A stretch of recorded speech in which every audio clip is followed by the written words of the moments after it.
The story begins with a 30-year-old man who had led a life of inaction. Tragically, he met his demise in a different world when he was struck by a truck. In this new realm, he was reborn as Jink Nonland, a 14-year-old and the designated heir to the Nonland Duchy. Despite being appointed as the Crown Prince's royal guard, he found himself falling out of favor with the Crown Prince. This unfortunate turn of events became the young man's fate after his reincarnation. As he begins to regain his memories, he understands that he might have been reincarnated in this world all of a sudden, and the maid keeps on wondering what is actually happening with him as he looks so flabbergasted after waking up all of a sudden. When that wasn't enough, the fact that being exiled kept making him feel like he was seriously about to face some heavy stuff in this new world too soon, which was rather unexpected for him in the first place. But as he thinks about it, he feels like this is his life already, and there is no way it is about to change, no matter how much he keeps thinking about it. He decides to look forward to what is about to happen in his life, knowing that there is no use regretting about it anymore. Upon regaining consciousness and realizing his new identity as Jink Nonland, he discovered that he had been expelled and stripped of his noble title. He was given a mere 1 month to govern the kingdom, a banishment that was tantamount to a death sentence due to the perilous monster-infested lands outside the capital. To his astonishment, he also learned that he had acquired the unique skill of magic eyes, granting him the ability to perceive his own and others' statistics. Moreover, he possessed the rare enchantment magic skill, making him the 4th individual in the entire world with such a capability. This revelation ignited his hope for a chance to change his destiny in this unfamiliar world. Jink's brother, Esther, one of the few people he could trust, came to visit him, worried about his plight. In their meeting, Jink sold some of his belongings to Esther, who, in return, provided him with a vial of vital blood. Jink then exhibited his newfound skill by activating the box of holding, a magical ability that allowed him to store various items within it. The more he thinks of his future, he knows that he will have to make better preparations not to suffer after reaching the location where he is supposed to be after his exile. The item box skill surprises his brother Esther as well, and he assumes that hiding the fact that he is able to scan someone's skills will be a better option for the both of them. Then as the event finishes, he even thinks of taking a bit of blood out of his brother, and he agrees without saying anything to oppose him, like the obedient brother he is. Then when the preparations are done, Jink asks his brother to go along with him to the Adventurers Guild to register himself, and Esther thinks that he needs to agree to his last while he is still in the castle. While they walk into the street, people keep talking shit about him, such as he deserved to be exiled in the first place, and his brother suggests not to dwell into such comments as their minds cannot be changed right now. Then when they finally get into the guild, people keep thinking that he is someone who doesn't have any talent on him, and Jink knows that people must think about him like that because what he did in the past, but no matter how much he tries, he is unable to find out why Esther keeps on obeying like that while the whole kingdom hates on him. Then after leaving a drop of blood on the guild card, as the registration finishes, the receptionist keeps lecturing about how the card will work, and he keeps on listening to her till the end. Now that he has finished managing a job on his own regards, Jink starts preparing for the better as he knows that he will need his fighting skills to hone right now as he will be out in the wild. All he knows is that if he managed to find out his abilities from the beginning, the outcome must have been rather different for him, but there is no use talking about it right now. He promptly commenced his sword training and crafted an enchanted item for his brother Esther. He also focuses on enchantment and alchemy at the same time and believes that he will manage to study as soon as he is done with the dinner. When he finally gets in front of the dinner table, Jink meets his father, and he reminds him that it will be the last dinner that he will have in the castle in his life. Even though the man himself feels like something must have been changed in Jink, he decides not to discuss it in front of him for obvious reasons. He begins checking up on the materials that he has in him and notices that he has 27 pieces of equipment in his grasp right now, and he notices that if he wears all of them all together, his level will combine to 52 in the end. When it comes to the time when he will have to leave, he meets Elsa for the last time, and he leaves some items to his brother believing that he will use them for his own advantage in the future. As he finally begins to leave, Elsa cries the hell out in front of him, and the same happens to Esther, who is unable to keep his emotions stored in front of his brother and claims that he will be praying for him with even the last bit of belief, so he is safe wherever he is always. With determination, he embarked on a journey beyond the kingdom's borders, marveling at the remarkable speed of his athletic statistics. While moving on, He thinks of the goals that he will have to meet on the way and keeps checking out throughout the map of the kingdom only to check up on his newfound abilities. After running for an hour inside the forest, he feels like he finally has some broken skill that will make him manage most of the time, only to witness that some people have been massacred in the forest along with their rides. Jink is unable to calm his nerves after seeing the gruesome sight in front of him. However, his journey was soon interrupted when he encountered a group of goblins along the way. To his amazement, Jink proved his newfound skills by defeating them, leaving him pondering just how far these abilities would take him in this unfamiliar and perilous world. Even though one would be nervous to check out the changes that he has in his life right now, Jink believes that no matter what, and even though he has already been exiled, he will go as far as he can to make his dreams come true in this new world without even regretting for once. Jink managed to regain his composure despite the gruesome sight of the adventurers' lifeless bodies, victims of the goblin attack. Gathering the weapons from their fallen comrades, he planned to exchange them for rewards at the Adventurers Guild. The following day, he arrived in the post town of Rio, where he effortlessly dispatched numerous goblins and kobolds. It felt as if battling these creatures had become second nature to him, and his inventory swelled with collected swords as he swiftly leveled up. Continuing his journey, Jink reached the eastern woodlands of Morbit's March, where he encountered a group of fellow adventurers. While taking a break, 3 men approached him, urgently seeking anyone with access to a curative potion to save their dying comrade. Jink swiftly administered the EX potion, miraculously reviving the ailing adventurer. In gratitude, the group's leader, Alexander, offered a sum of money and even expressed his willingness to become Jink's companion. However, their respite was short-lived as a horde of orcs suddenly descended upon them. Jink distributed his swords to the group, but their peril escalated when an orc general, a formidable B-rank monster, emerged. This posed a significant challenge to Jink, who contemplated whether he could overcome this adversary. After a fierce and arduous battle, Jink managed to defeat the orc general, prompting the remaining orcs to retreat. Impressed by Jink's courage and strength, Alexander offered to have him join their party. Jink accepted and agreed to help send a message to Alexander's younger brother, Esther, as well as explain the code of conduct for adventurers. When the group of adventurers hears that Jink is from the House Nonland, they are even more surprised for the time being. But Jink believes that the statement is rather downright sad because he has been exiled in the first place. The more Alexander looks at him, he feels like people might not have been telling the truth about Jink being a good-for-nothing who is unable to do anything in his lifetime. But all he knows is that Jink is the one who saved them over and over again. No matter what, so he will only believe in obeying what he is seeing with his own eyes from the get-go. Even though Alexander keeps on requesting that he continue becoming his slave, Jink feels like the situation is rather problematic as he doesn't wish for something like that in the first place.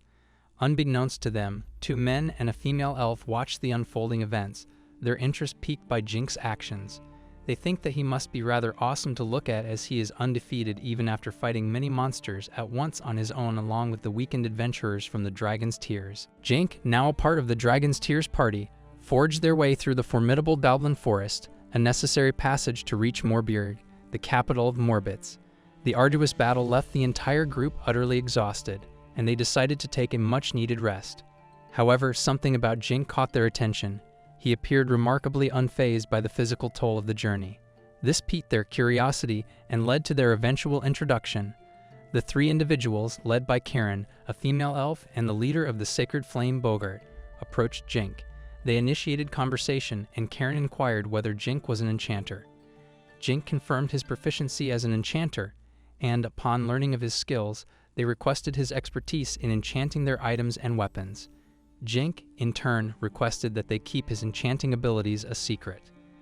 As they continued their journey toward Qual Kingdom, their mutual destination, Jink proceeded to enchant their equipment and weapons, enhancing their capabilities. This newfound revelation about Jink's exile from his own kingdom surprised his new acquaintances, leaving them puzzled as to why a person with such power and skill could have faced banishment. The group, along with the newly enchanted gear, eventually reached the outskirts of Morbirg, where Jink took the opportunity to acquire weapons and items. After parting ways with Alexander and his group, Jink continued his journey to Qual, now in the company of the Sacred Flame Party. Back in Nonland's estate, Jink's father made the difficult decision to confine Esther to 50 days of solitary isolation. This was done to facilitate Esther's acceptance of his newfound role as the family heir and to help him forget about Jink. The idea of forgetting his brother is seen to be rather strict on his father's side, as he thinks that there is no way Esther will be able to get in touch with his brother ever again in his whole life, making the situation rather unbelievable. When the confinement wasn't enough to make Esther leave thinking about his brother, his father kept on beating him the roughest way possible, as he felt like his son was not doing enough to reflect on his actions while he was left alone. After beating the shit out of him, the man leaves a bottle of potion in front of him to make sure that he will truly have to pass each day of the 50 days in confinement to begin with. Esther, consumed by profound worry and concern, couldn't shake his fear for Jink's safety. He anxiously pondered whether Jink had successfully ventured beyond the kingdom's borders. Meanwhile, Jink found himself locked in a relentless battle against high-level orcs alongside the Sacred Flame and their A-rank party. After a considerable duration, they managed the incredible feat of escaping the perilous borderlands, a remarkable accomplishment for an exile. As they arrived at the border town of Court Checkpoint, Jink couldn't help but wonder if he would be accepted in this new territory. Their passage, however, faced a significant obstacle. The checkpoint overseer was initially reluctant to allow Jink through, still holding on to the accusations made against him. It was the intervention of Karen and the rest of the group that ultimately paved the way, and Jink was profoundly grateful for their support. It seems that the only way it was possible because of their help, as they used their position of S-rank adventurers to make sure that Jink was able to get the chance to relive through the courses of his life for the last time. Guided by Karen, Jink received valuable advice to register as an enchanter with the Qual Adventurers Guild. This would grant him the protection he needed, especially from potential assailants like Grosserdo. However, when he arrived at the guild, the receptionist's request took him by surprise.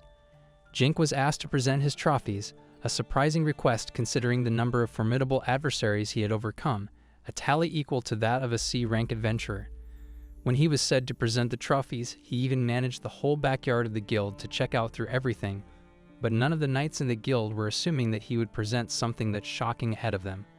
When the bags finally get unlatched in front of them, the appraisal commanders are rather shocked, and the receptionist claims that he managed to kill 7 goblin mages, 6 goblin shamans, and even 812 goblins at once. And let's not forget 41 kobolds, 37 slimes, 1 orc general, and 119 orcs, so the calculation will be coming out for him as 24 gold coins and 3 silver plates. When the numbers are counted in dollars, Jink realizes that it will be about 243,000 in total, and the helpers along with the others think that Jink must think about ranking up already because of the achievements that he made at once. As everything else is done, the receptionist claims that he will be having a mock battle against someone professional to make his dream of ranking come true, and he gets shifted into the guild's private arena to have his exam commenced at once. What's more, he was unexpectedly challenged to a duel by the guild's examiner, Guild Master Snow, which was rather unexpected for Jink to see. The fact that Snow is testing out someone himself feels rather insane to the people watching the event happen, and it seems that Snow has managed to even hunt a few hundred orcs by himself at once, so he is not normal. Everyone begins to assume that Jink will be done for this time around, and the anchor in the middle claims that they are about to start the rank-up exam soon enough, and they will be rolling the D and C rank tests into one, and Snow claims that he has already heard about him, which is why he couldn't control his feelings to take the chance to have a fight against him. A wave of surprise rippled through the guild when they discovered that the duel would be overseen by none other than the guild master himself. This unexpected turn of events piqued the curiosity of everyone present, compelling them to make their way to the location where the duel was set to unfold. Then, as the battle is about to begin, the anchor claims that he will be taking the entire risk on his own, as there are chances for him to get viciously injured. His elven companion promises that she will be with him once that happens, so he wouldn't have to worry about that at all. After seeing her cheering someone like Jink, others keep on getting jealous of him, as they hope that they will be able to get healed by her if possible, wishing that Jink has to be killed by Snow as soon as possible.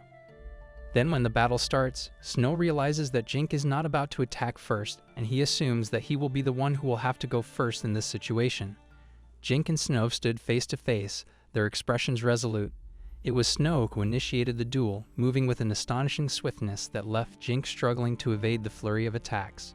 In the midst of this fierce exchange, Jink narrowly managed to dodge most of the strikes, though a sharp sword tip grazed his cheek. With a determined resolve, Jink declared it was his turn to strike. He lunged at Snow with a powerful sword swing, but the guild master deftly dodged the attack with ease.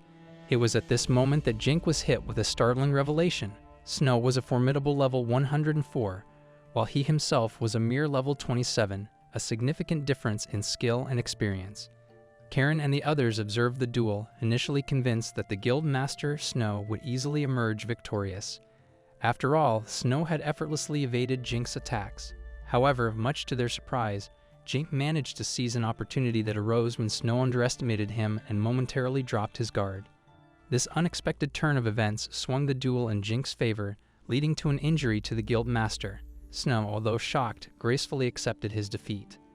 Upon learning that Jink was not just a combatant but an enchanter, Snow was visibly relieved. This acknowledgement led Snow to recognize Jink as a provisional C-rank enchanter and appraiser, pending the necessary paperwork. In the aftermath of the duel, Will approached Jink and informed him that this victory would make any potential adversaries think twice before attempting to harm him. It was suggested that Jink might be on a path to achieving an impressive rank, the coveted SS rank, akin to being a king in his own right, allowing him the freedom to live life as he desired. The thought of overcoming his troubling days keeps on making Jink feel like he can win the whole world like this, and all he knows is that he has been slandered, scorned, falsely charged, and exiled, so he is now having a life of running from Rosalta, but that he will blow away soon enough with the enchantments that he has in him right now. Jink found himself comfortably seated within a well-guarded carriage, accompanied by a group of capable adventurers and mages. However, their journey was abruptly disrupted when they fell prey to an ambush by a gang of ferocious kobolds. Jink couldn't resist the urge to intervene, his desire to test his S-rank water ball magic overwhelming him. In his initial attempt, the water ball failed to deter the kobolds, forcing Jink to summon his training from memory. On his second try, he successfully hit a group of kobolds, instilling fear in the others and allowing the guards to deal with the remaining attackers. The relieved guards expressed their gratitude, acknowledging that they were supposed to be Jink's protectors, not the other way around. A week prior to this event, Jink, Karen, and Bogart arrived at the entrance of Count Brand's estate, where they planned to spend the night. Count Nicholas Brand warmly welcomed them and extended an invitation to join him for dinner. During their conversation, Jink shared his intentions of settling down in the neighboring country, Yamato, and enrolling in college. In response, Nicholas Brand suggested that Jink consider staying in the Qual Kingdom and enrolling in the prestigious Qual Royal Academy. If he wanted to gain experience as an adventurer, he could visit Gamel, the Labyrinth City. Additionally, Nicholas mentioned that he had a son around Jink's age who was also applying to the same academy, suggesting that the two young men might become good friends. The fact that no one was ever able to reach the bottom floor of the dungeon starts rolling inside Jink's mind, and it seems that the variety in the monsters is the only reason why the dungeon is so popular right now. Also, Heron mentions that no matter what he does, if he wants to be in the academy in the future, he will have to participate in the entrance exam in the first place, and Jink believes that he will manage it on his own as he will be able to study in his time, while he will continue to travel to Qualarut. Nicholas claims he will have an adventurer's party to accompany him as they will be taking a one-way path through the territory as much as possible, so he will be able to manage the time to study in the meantime. Nicholas claims that he will be able to gain support by using his name in the city as much as he wants, and Nicholas states that it will be better if his son is able to gain a friend in the process, which is the main reason to serve up this much gratitude in his regards. The thought of getting this much gratitude makes Jink feel like he will be troubled in some way, but he thinks that he will deal with his life this time around rather differently. At this time, Jink thanks the Dragon's Tears members for their help as well, and Karen thinks that it will be the time when they will have to say goodbye to each other for sure. But they all hope that they will once again be able to meet each other once again someday in the future. As he keeps on being guarded by the adventurers, Jink keeps on studying even in the carriage as much as possible, as he knows that his knowledge will be rather necessary right now to get into the academy. Even in the noble factions, Jink keeps on using his brain to study as much as possible, while the adventurers are the ones fighting for him with the monsters, and after a lot of days, Jink finally manages to reach the place of Qualarut. As soon as they arrive in front of the place where they are supposed to be, Jink realizes that the place is better and bigger than what he expected, and gets excited knowing that he will have some time to experience new things in the town. But knowing that the adventurers will be the ones to be blamed if something happens to Jink, they insist that he might need to check out at the estate manor of the Count Brand instead of going into the city right now. Upon meeting Nicholas's wife, Maria, and their son, Chris, an unexpected occurrence left Jink stunned. In an instant, he lost all his strength and collapsed to the ground, bewildered by the sudden maxing out of his appraiser skills. Meanwhile, within the confines of Qual's royal palace, a man urgently reported to the king about the unexpected presence of an enchanter in the kingdom. Simultaneously, back at the manor, a collective gasp of astonishment spread through the room as those present observed Jink's sudden and perplexing reactions. The onlookers began to contemplate the necessity of summoning a doctor without delay to address Jink's unusual condition. At the Qual Royal Academy, Jink joined the other aspiring students in the admission process. The day began with a rigorous written examination, testing their theoretical knowledge. Subsequently, they proceeded to the practical examination. As the rotation continued, Jink's turn arrived, and as soon as he arrived, the whole crowd started to react almost surprisingly, as they had never thought that they would meet someone with the S rank rating already as they were about to enter the academy. The evaluators requested a demonstration of his skills, and his display left a strong impression, showcasing the remarkable power and prowess he possessed. Penem, the Marquis of the Qual Kingdom, couldn't help but be impressed by Jink's remarkable abilities. Recognizing his potential, Penem promptly went to inform King Normal Qual about Jink's performance on the theoretical exam, revealing that he had achieved an impressive score of 96 out of 100. During their discussion, they delved into the charges against Jink, and Penem raised the possibility that Jink might have been falsely accused. They feel like Jink, with this much of knowledge and strength, he would never think of poisoning his own father, which is the main reason why he is suffering all this pain right now. They realize that there is a chance that the kingdom started spreading false news about him to make it look like Jink was good for nothing, only to make their own mission successful, which is rather suspicious. Even the king himself thinks of going in action to protect him, knowing that the kingdom of Rosalta might have some kind of ulterior motive against Jink currently, which can be rather unfathomable for anyone. He realizes that the kingdom of Rosalta didn't even know that he was an enchanter before exiling him, and there is no way they will be doing the same mistake to make them suffer. In response, King Normal Qual issued an order, declaring that Jink should be granted asylum and extended an invitation for him to join the palace. He makes sure that Jink will be under their protection from now on, and they will be able to use his talents for his own use as well, which will end up helping them out in the future. Soon enough, as some days pass, Jink gets the result of passing the exam in the highest position of the academic chart, and Chris realizes that they are both about to be the same first-class student. Then Jink congratulates him for getting the second place along with him,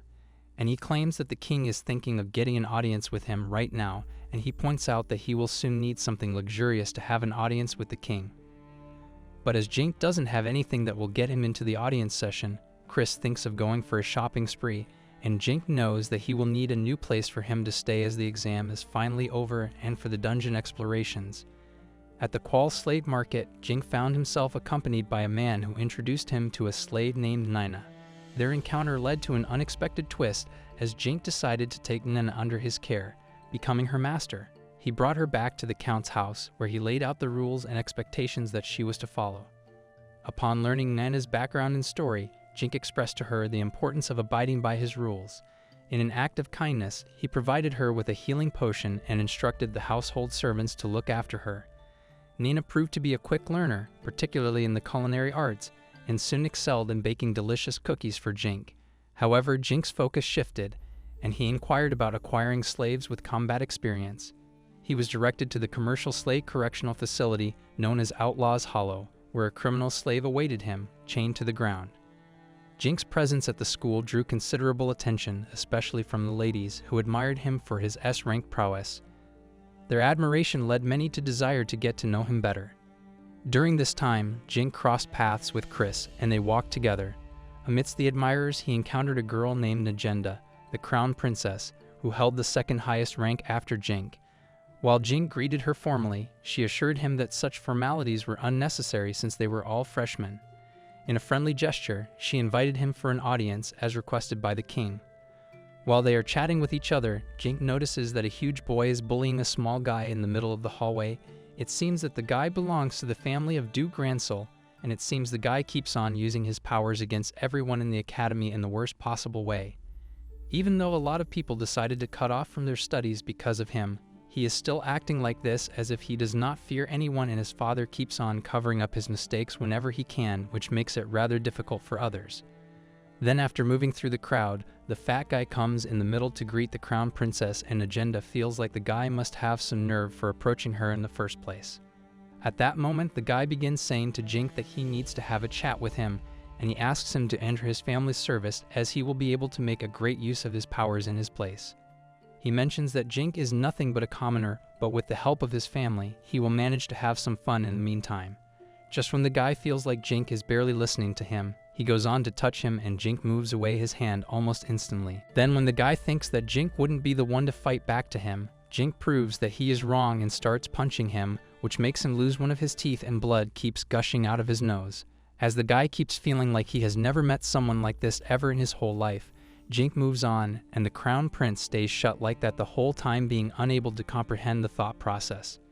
Even Chris thanks Jink for handling the situation as he would have targeted him next, and she once again mentions that she will like it if he comes to meet the king, and she states that as an adventurer he will be fine with wearing anything as no one is about to make any kind of objection to that. Then a few days later, when Jink finally arrives in front of the king, he greets Jink in the most respectable way possible, and Jink kneels down in front of him. They begin to chat about what has happened with the kid of Duke's child, and Jink doesn't seem to back down from the passionate statement that he had before, and he is not about to back down from his opinion. But he also points out that he must have been rather rash, so he will be open to accepting any kind of punishment if needed, and the king claims that they have been testing him, and he mentions that they have already thought of letting go of the situation from the get-go. Then when the king calls him about his reward, Jink claims that he would like to have a criminal slave because of his expedition, and the fact that he doesn't want to be assassinated in his sleep is another valid reason why he would like to have his slaves around him while he will be keeping his eyes closed. Upon learning that Jink was assembling a group of slaves for his upcoming expedition to Gamel, the king viewed Jink with favor. Jink was later observed at Outlaw's Hollow, making progress in his preparations. Even though Nina accompanying him looks rather gassed out because of the criminals that are in front of them, Jink looks rather relaxed to check out the status of the slaves that are imprisoned right now. As soon as he comes in front of his cell of Ian, Jink lets the commander know that he wants to have a chat with him, and the man decides to open the door while calling Ian out to get up to meet his new master. Nevertheless, the price for the slave he was considering, Ian, amounted to a staggering 5 billion yen, a truly exorbitant sum. After careful contemplation, Jink eventually made the decision to purchase Ian, deeming him a worthwhile investment given his positive impression of the man. It seems that when Ian's father realized that Ian was mistakenly convicted by the nobles, he wanted to buy him back to recover his son from this slave-like lifestyle only to get him out. But the rate was 10 times higher for him, as buying out a family member is rather problematic in this kingdom. Soon after listening to his story, Nina claims that she is not scared of Ian anymore, even though she used to feel scared about him a lot before. Jink makes sure that he will be the one to buy him, and he couldn't even wonder why the king decided to give him a mansion in the first place. As they come into the mansion, Nina keeps on cooking more lavish food for them, and Ian keeps on practicing with his word to live up to his potential, knowing that he cannot continue to waste his time like before. Soon when they think of getting outside, Jink claims that they are about to leave, and Ian accompanies him as well. While they continue to walk into the street, someone wearing a hidden cloak can be seen watching over them, and he doesn't seem to have a good intention. Jink and Ian strolled through the bustling marketplace, unaware of the dark-cloaked man who was silently approaching them. This cloaked figure happened to be Ash, Ian's younger brother, harboring a deep resentment for the way his elder brother had humbled himself. Ashi, driven by jealousy, launched an attack on Jink, driven by his hatred for the situation. Approaching Jink with a spear, Ashi found himself swiftly overpowered by Jink's quick and decisive response. Their scuffle didn't go unnoticed, and soon, guards from the Adventurers Guild arrived to restrain Ashi and inquire about Jink's well-being. Ian, overwhelmed by fear and shame for the commotion caused by his little brother, considered ending his own life. However, Jink intervened and prevented Ian from taking such a drastic step. He reminded Ian that he needed his assistance for their upcoming journey to Gamel, effectively dissuading him from harming himself, and the statement made by Nana was rather useful to Jink, as she was the only reason how he managed to save Ian in the first place. While contemplating the situation with Ian, Jink's thoughts drifted to his younger brother Esther. Esther was closely guarded by the butler, who repeatedly urged him to forget about Jink, following the orders of Jink's grandfather and father. In the past, Jink had been recognized as the heir of the Nonland house and was known for his diligence and hard work. However, everything changed when Esther, a son born of a concubine, defeated Jink in a significant turn of events. This marked a turning point in Jink's life, and Esther couldn't shake the feeling that he had taken everything away from his older brother. In a different setting, the head of the Nonlin family was seen in the palace, engaging in a discussion with the king and crown prince of Rosarta. Together, they had played a role in Jink's banishment from the kingdom. However, an unexpected revelation came to light. Jink was the king's own son. This disclosure left the king in shock, as he couldn't fathom how the crown prince had learned of Jink's true identity as his own child. Then, as soon as the king begins to fear and sweat uncontrollably, imagining that there is no way his son would have managed to hear something like this, the crown prince explains that he was eavesdropping on him while he was talking with the nobles about the same matter. But the crown prince motivates the king, saying that he doesn't have to worry, as he will try his best to become the light of salvation because of the country, and he orders his knights, saying that they need to summon the best sages and magicians in Rosarta as soon as possible. He thinks that if they start finding ways to make him and his father enchanters, which will be useful to them in the future soon enough. The nobles keep on banging their head on the table, knowing that they have made a grave mistake, and now the enemies will start taking the same chance over and over again. At that time, the mansion butler comes in front of Esther, saying that the S-rank adventurers are here to visit him at once, and it seems that they are the friends of Jink, and they have even been carrying a present for him. Then they also let him know that his brother is now doing well, and he is not dead, and there are chances that he should have been doing quite well in Qualarut, and Esther feels like he is dreaming or something, as he is unable to believe the truth. The fact that his brother is doing well makes Esther feel like he needs to cry about it, as he has been thinking about him a lot lately. Then as the maid gets to know that he is doing well, she starts to get better, and when the reality of Jink becoming an enchanter is revealed, they feel like there is no way something like that happened, and their eyes keep on shining. Even Esther now knows why he wanted his blood at that time, and Elsa feels like everything was happening in front of them, but none of them were able to realize what had been happening. The adventurers think that he must have been hiding the truth from the beginning, and Elsa thinks that if the news was revealed before him being exiled, she thinks that they would have been able to resolve the matter with him, as the country wouldn't go that far. When the adventurers feel like they have heard nothing bad about Rosarta, Ezla knows that the issue lies in the Chancellor family's poison incident, which is the only thing that started all of it. As the matter of the king getting the Chancellor's daughter pregnant comes out, none of them are able to comprehend the matter anymore, and Karen gets mad at his companion for revealing something this crucial in front of the public. Esther now realizes that he and his brother are not really related by blood anymore, and Elsa asks him to be stronger, as he will have to comprehend the truth. As Esther feels like he will be able to listen to the rest, the adventurers explain how the current king of Rosarta obtained the crown with the Chancellor's backing, but a great secret involved them both, which is hiding the matter of Jink's birth. Knowing that the forceful intimation and the news related to it would have caused a great issue for the queen, they needed to find a way to cover it all up at once, and the daughter was married to Lord Gordon. No matter what happened, the former head lord noble didn't like the matter even a bit, knowing that the grandson of his family wouldn't even be related to him in the first place. This is why he ended up taking the step of the change in hand in the party, to put the poison in the food, but that same day Jink was practicing in the training pit while it was happening. Even though nothing happened that day, something else happened instead, which ruined the whole thing, and Elsa was the one who had been seeing all of it with her own eyes, which is the only reason she feels like she wanted to save her own skin by sacrificing Jink instead. But Esther feels like she has done nothing wrong, and the people just wanted Jink to be out anyway. According to the adventurers, the whole capital has been talking about this everywhere, and none of them are happy about it.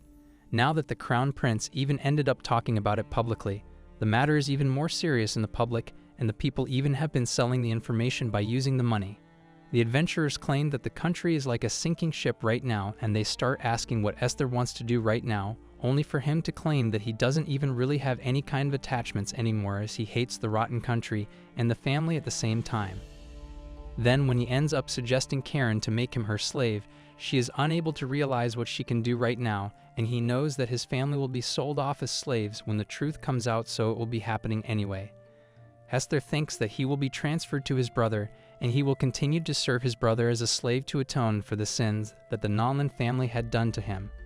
Elsa comes in saying that she wants to have the same fate as him, and the butler claims that he will be fine with that, as he feels like the house is now properly finished, and he thinks of taking some expensive stuff before leaving.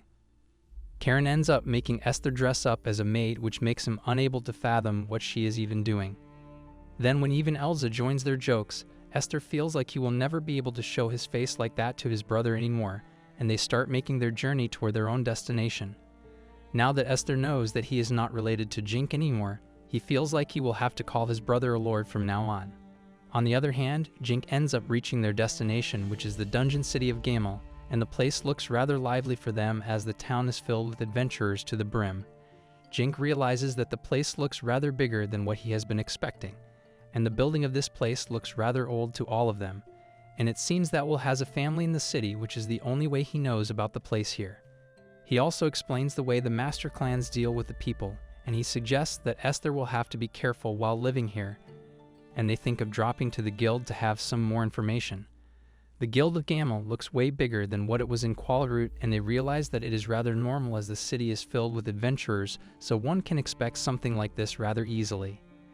As soon as they reach the entry level of the guild, the food court availability makes the guild look like they are in a shopping mall right now, and Jink starts talking to the receptionist, claiming that he is an adventurer and one of the huge guys in the guild feels like he must be joking in the first place. Just when he leaves the guild card in the hands of the woman, everyone begins to get shocked at their cores as they know that he has to be someone exceptional. When everyone thinks that they need to scout someone like Jink, Jink feels like he is nothing and is still working to hone his skills right now. The others notice that Jink has been sent to the 5th floor for his first time here, and a woman named Mona comes in saying that she will be the one to handle his business in the guild. According to her, she will be working as his personal assistant in the guild right now, and he begins to let her tell him what kind of things he will need inside the dungeon. When the introduction to the Gamel dungeon is done, she suggests he should buy anything that he will need from the guild shop, and she claims that the guild has some kind of request for him. It seems that the mission relates to collecting magic stones, and there are some reasons why Qual is running low on magic stones right now, as there is about no one collecting them these days. Knowing that the low levels are ignoring the slimes to save themselves, the higher ones never even think of collecting them as they are too low for their standards. But Jink looks rather fine doing it. As soon as they head into an open space, the slimes begin to attack them at once, and after fighting for a while, they feel like every one of them has vanished for some time. Nina is happy that despite fearing some real-life experience, she is doing rather great in the first place, and she keeps her hope knowing that she will continue to make it better from here. As soon as they get to the 3rd floor, they can hear that the slimes are rushing in toward them, and the whole group finds themselves being surrounded by a whole bunch of them at once. Nina is unable to comprehend how they will manage to fight all of them together, and Jink commands them to get back as soon as possible since he will manage to handle it on his own. Soon enough, he creates a huge water cyclone with the mana power in him, and the whole bunch of slimes are gone after some time as the cyclone calms down, only to leave the gems on the floor. As the matter settles down, Nina comes in saying that she is the one at fault for doing something like this, as she wanted to fight with her own experience, and Jink suggests they should collect the gems as soon as possible, as the slimes will respawn as soon as possible right now. But Jink thinks that he should have been more careful as well, and he is rather happy to see that they have managed to gain a lot of experience in the process, but Ian thinks that they need to grind on their own, adding that the guild has to set up a warning call for everyone as the dungeon is rather hard for someone inexperienced. Even though people were thinking of them weirdly, Jink and his companions continued to grind as much as possible, but none of them cared, and Jink thought that they better head to the next floor as soon as possible. Nina thinks bitterly about the goblins as she gets some kind of PTSD remembering about the goblins as they used to attack her village rather frequently. After discussing the matter for quite some time, they assume that the kobold dungeon room will be fine instead of chasing the goblin one, and they notice that there is a huge magic circle on the other side of the room, which must be the respawn point for them. As the kobolds begin to rise against them one by one, Jink begins using his magic power, and Nina tries her best to comprehend the situation, knowing that she has to do her best. When all of them are surrounded by the monsters, Jink puts up the water barrier in front of them, and the kobolds feel like they are troubled all of a sudden. It looks interesting to Jink, as it is the first time he is using this kind of ability in combat. As soon as the area gets cleaned up, Jink thinks of cleaning the whole area, and while discussing the combat functionality, Ian thinks that they will be better using the magics while Nina will be able to use an enchanted weapon. Even though Jink knows that she will be troubled if she ends up drinking a lot of potions to gain her magical powers, she keeps on begging Jink to make it happen, and he decides to listen to her.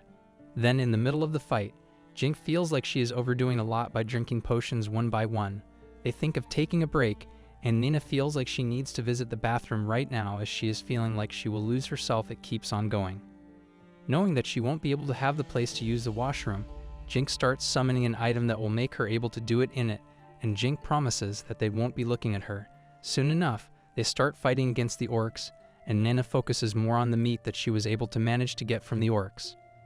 When Jink looks at both of his companions at the end of the line, Jink feels like the expedition was rather easier than what he has been assuming, and they think of finding the boss room to confront the general orc having their own roles. As soon as the orc lord gets summoned after they enter the room, all of them charge at the monster at once, and they manage to take down the monster in their unified trying.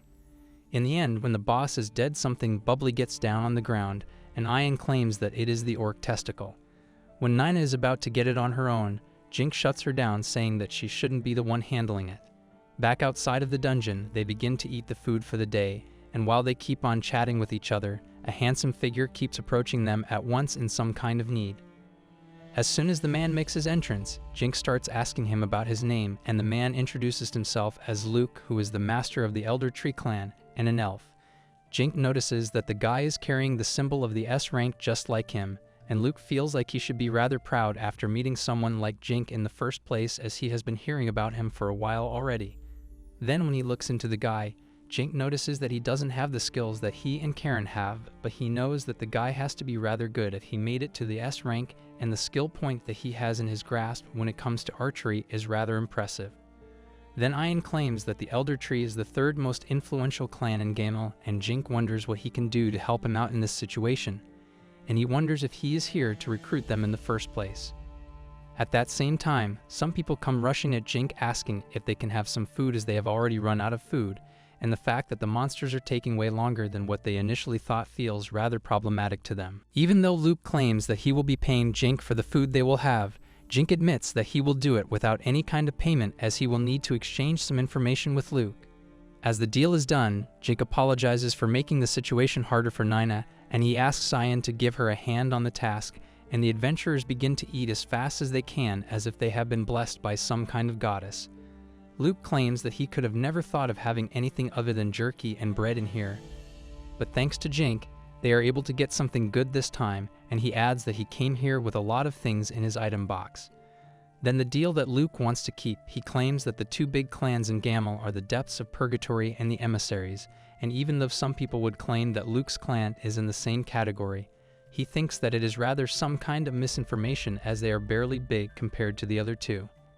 It seems that the two guilds keep on using the other as meat shields and think of using them to their own advantage, and the clans dealing with the authority charge huge membership fees from the people. When Nina thinks that it must be the rule around this place, Luke claims that it might not be some kind of rule, but it is the way they deal with the situation around here, and the rest who didn't think of dealing with them started accompanying his clan, which is the Elder Tree clan. Luke feels like the other two clans are starting to create a lot of problems for them, even though he would try his best to handle it peacefully. And even though the traders do not think of dealing with them, they are already too big for them to ignore in this chaos. After hearing about all of these things, Jink feels like he will have to be careful around these clans, and Luke makes sure that he has kept his promise in exchange for the food that Jink has given them. When the sun comes up once again, Jink feels like it makes him feel better to see another day in the early, and Luke feels like he needs to bid farewell to Jink right now. Before leaving, he claims that the big clans are targeting Jink right now, so he suggests that he should be careful, and Jink begins asking his companions what they thought of the expedition they had for the first time in their life. Ian thinks that they might be able to create their own clan if they manage to bring all the staff from the estate, and Jink thinks of taking a break until his exams are over. Then the next day, the whole backyard is filled with the loot collected by Jink and his companions, and even the assistant is happy to see that they have managed to bring the orc testicle. As she begins holding on to the orc testicle, one rough-looking adventurer comes in saying that she shouldn't be the one to hold it, as she is a woman after all. The guy named Dan claims that he wants to see Jink on his own, and he greets him as the guild master. Dan claims that Jink is about to go against him for the next endurance exam, which will test him out in the best way possible, and Jink claims that he will have to handle him for an hour. Even though Jink is a high-ranking one, Dan starts acting the same way as he acts with the others, adding that he shouldn't get cocky around him, and Jink begins to behave the way the guy deserved in the first place. Then when the exam is about to begin, Jink prepares the best way possible to make the man regret, and the rule is that the hourglass will have to be empty, otherwise Jink will not be able to get out of the battle.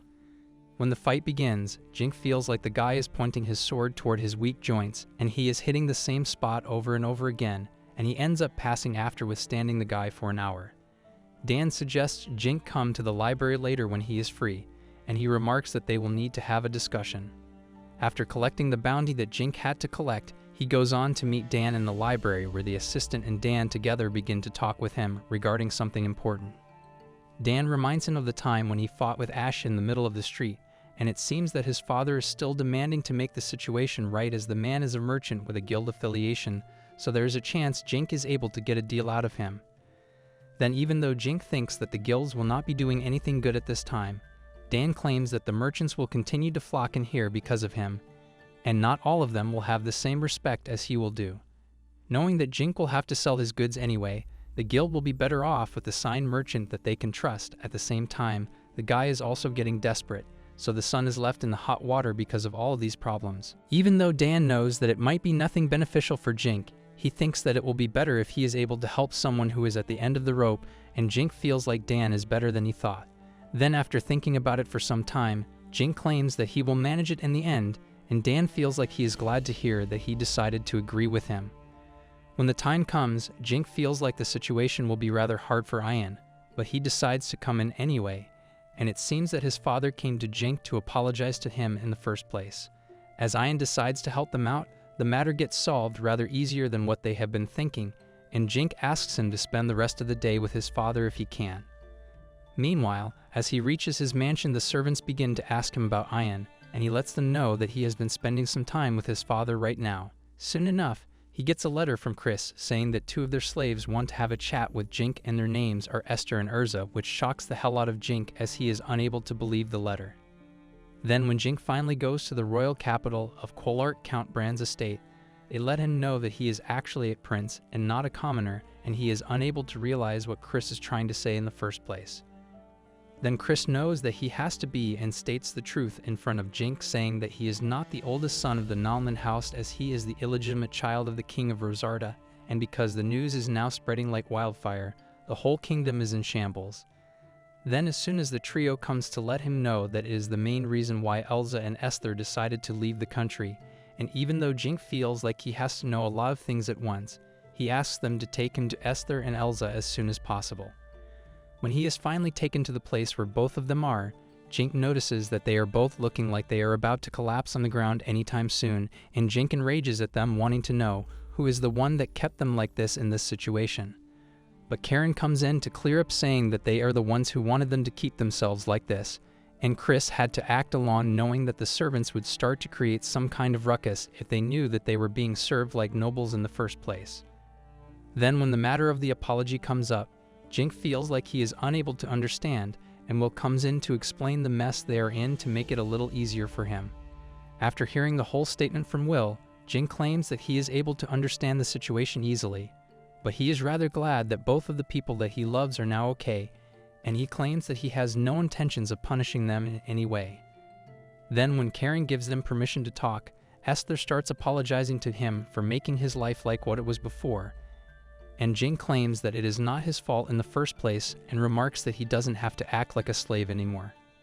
As the matter is resolved, Jink claims that he and Elza will continue to take care of him until he comes of age, and he feels like they will have to stay like slaves for now as they will be endangering themselves without his help for now.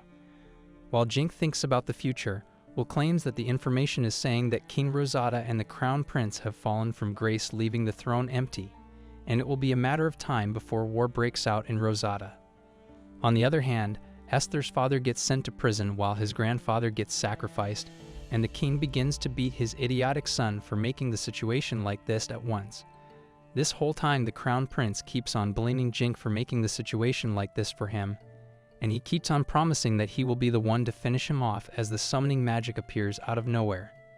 Even though Jink wasn't expecting that his return to the country would work out this way, he started taking the exams once again in the academy, and after staying for 2 weeks in the capital, he headed back to Gamma once again with a brand new member for their maze runs. Soon enough, Esther is seen joining Ian, Nina, and all the others in the manor, and when Esther claims that he is already done with the preparations that he had made, Jink asks them to back up Esther in the maze, and it seems that Jink has been planning to span the orc room for 3 days straight so his little brother is able to join them for the next attack to the next floor. Will wonders if Esther will be fine hunting down the orcs, and Esther states that he wouldn't have to worry as he has been fighting low-level monsters on his way to Qual Kingdom, so he will be fine. Then Jink starts asking Esther about having an aptitude for wind magic, and on top of that, along with the spearcraft, he thinks that he will be able to manage his mana quite nicely. Nina realizes that he has been drinking a lot of potions and feels like he will have to pee just like she had done, and they think of setting off to the Gamel City as soon as possible. Then when it comes to the matter of the maids, Elsa and the others claim that they will be fine as they will be guarding with the best possible weapons on them, which relieves them for quite some considerable amount. As soon as they reach the Adventurers Guild, the assistant begins to have a chat with both of the brothers to make sure that they are registered and well off before they start their journey into the dungeon.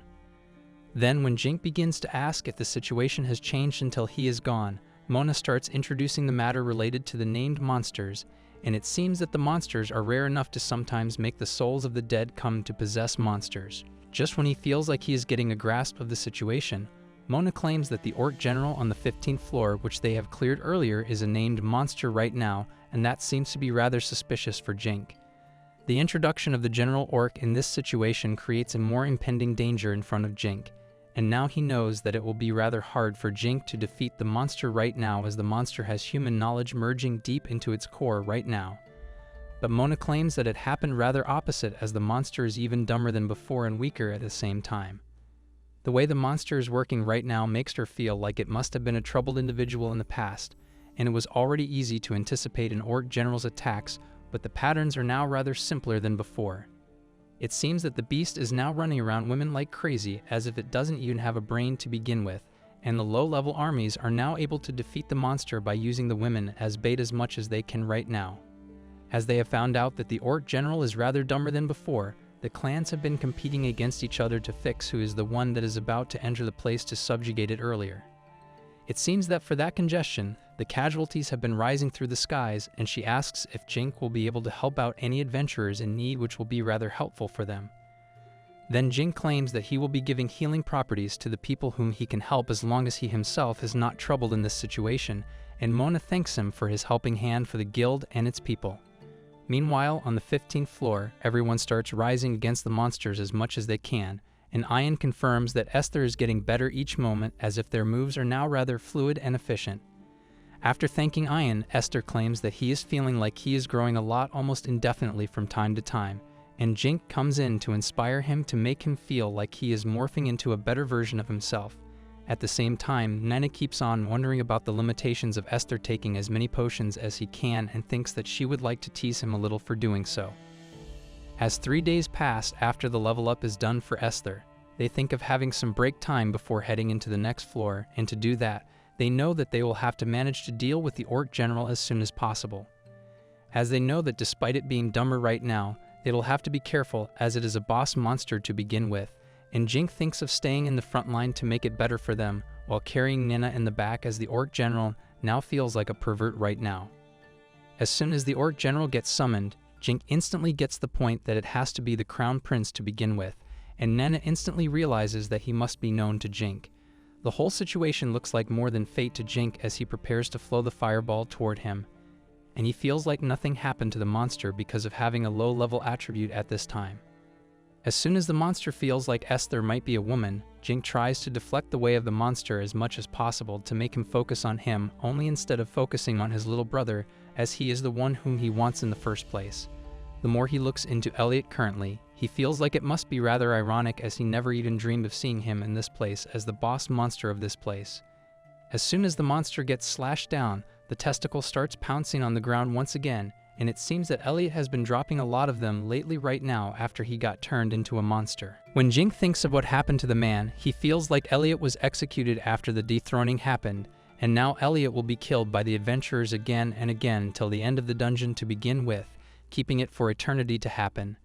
As they end up cleaning the last spot of the dungeon, all of them go to the most popular room in the dungeon, which is the 20th floor of the dungeon, and it seems to be a crystal area where everyone is busy engaging in something new, such as mining and even having conversations with each other.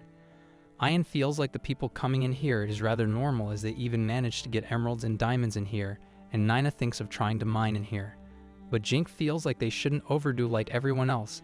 as they will need to save their stamina for later, and Ian keeps on suggesting them where to look for the crystals, as he has some special kind of appraisal magic, which helps him to find out the real ones in the bunch. After realizing that Ian has the potential, Jink thanks him for his help, and Nina gets on with digging as soon as possible, only to notice some green gems above her. Ian starts enjoying him as well as he starts gathering more and more of them, and instead of focusing on mining, Jink focuses on making golems out of the gems, and it seems that he has been practicing the magic for a while now, even though the golem keeps on consuming a lot of mana from time to time. The golems will work on mining and even defusing traps for Jink, and thinks that around this time he will be using them to mine. Soon enough they listen to some kind of chaos ensuing between two groups, and Jink assumes that they need to finish the mining before something big happens. After shifting through the mining area, they shift into the Greenland part of the dungeon city, and focuses on to get some calf meat from the domestic animals that they can see around the place. But at that same time, something else was happening, as some insect-like monsters are seen devouring some bodies of the adventurers somewhere else in the same place. After getting the green calf down on the ground, the protagonist feels rather ecstatic knowing that they will be having a great meal at night. When he is done, he lets the others know that they have enough to sell and even keep for their own, and soon enough they get done with their meals. After they are done with their meals, Ian claims that he has seen white cows and minotaur as well in this area, and as if this area is full of a lot of bovine monsters along the line. This reminds the protagonist that the white cow tastes as good as a green calf, and the milk is great as well, which cannot be ignored in any way. But the problem with the minotaur is that the meat is rather disgusting, and it can only be used in crafting and nothing else, which makes him remind Esther that his wind magic has leveled up and he can start trying the air tornado he wanted to try out in the first place. Then, as he feels like he has achieved something new, he thinks that he will be able to support everyone from the front lines. But even so, he claims that its range is lower than even the cyclone, so he is not hoping for too much in this case, and just when the protagonist thinks of leaving this place, he notices that two figures are reaching in their direction from the grasslands.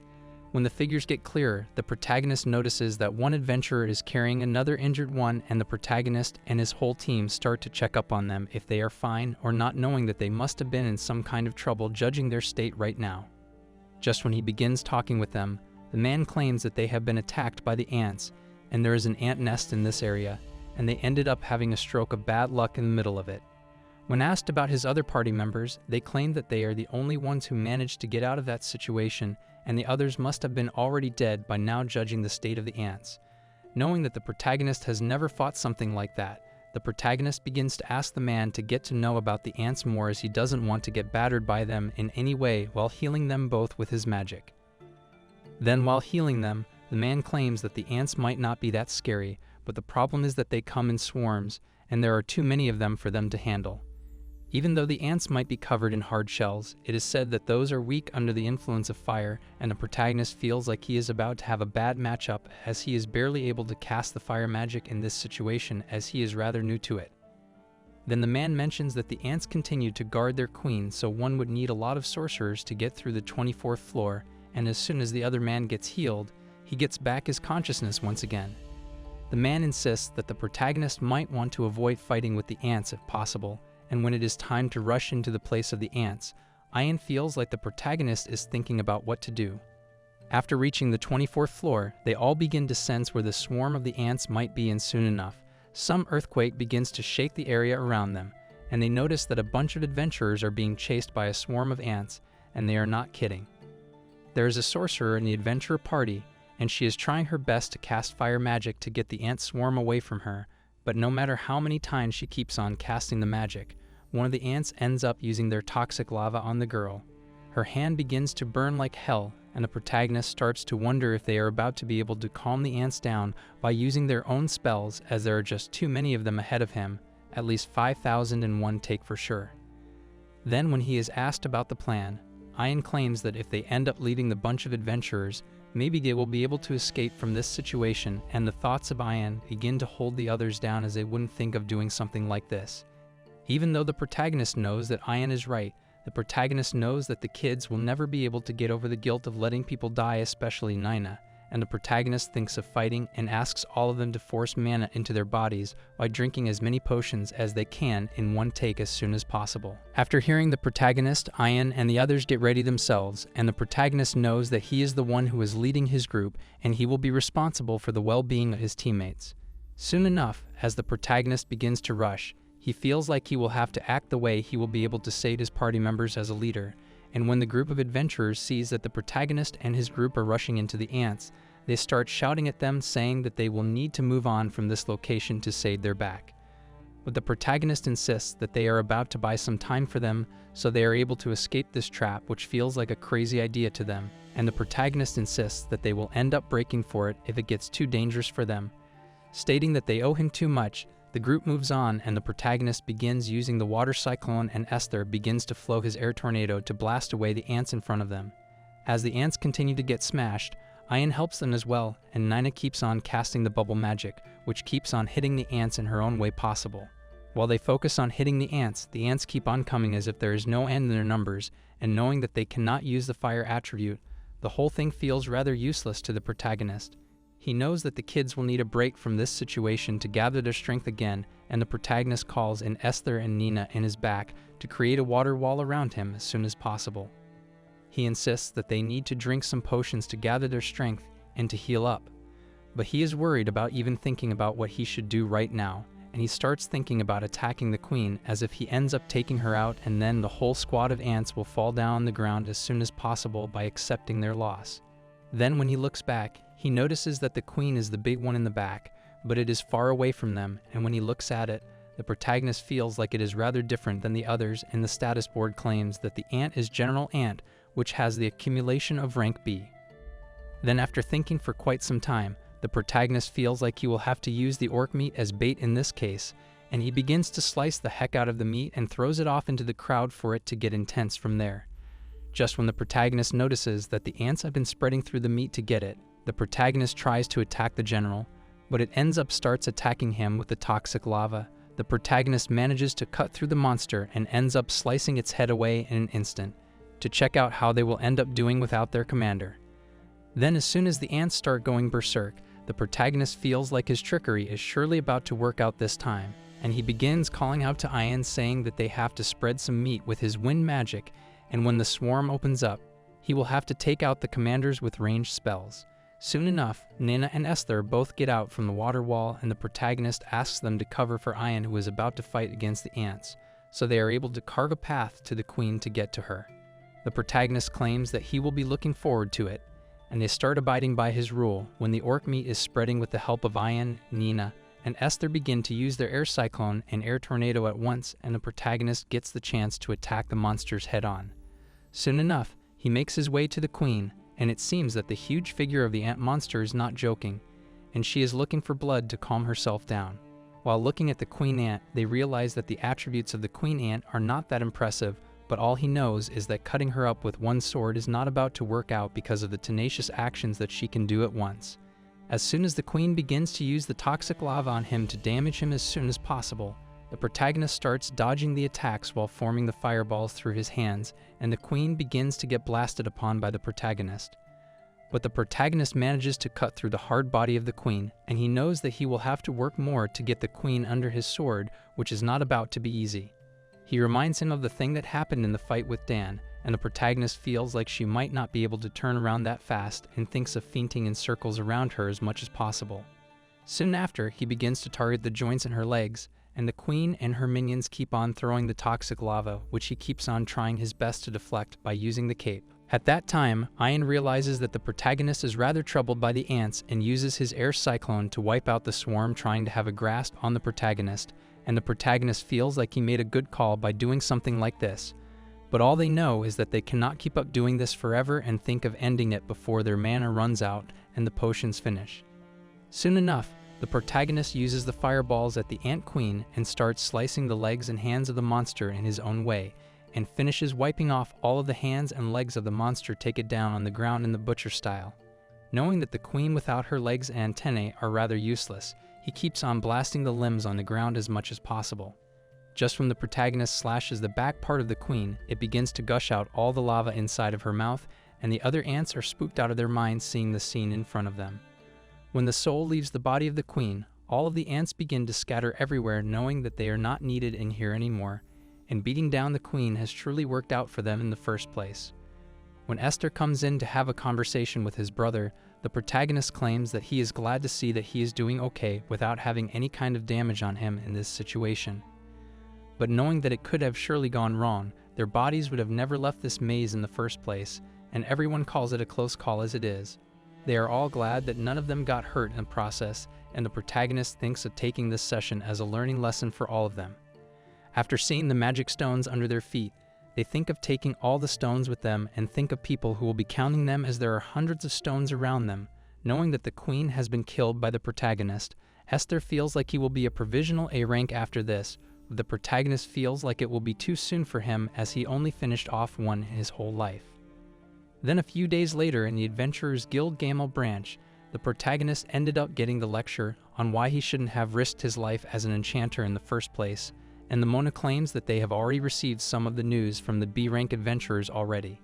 It seems that those adventurers are thinking of giving them the platinum pieces, which feels too much for the protagonist, knowing that they are worth a lot, but the rules of presenting others feel like it is worth it to the Mona, as she knows that the protagonist has the idea of being kind and humble to others. After hearing that the protagonist will have to accept in the end, he claims that he will accept it then, and the Mona feels rather emotional about the news rolling around his death, as she would never accept something like this ever again.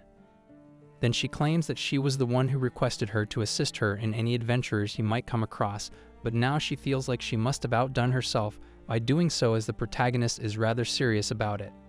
But the protagonist insists that it was his own decision to do something like that and not her fault, and even though the protagonist tries to make Mona understand that she is not the one who should be blamed, she thinks for calling in the guild master, as there are more people who want the protagonist to live, so he has to keep on remembering that.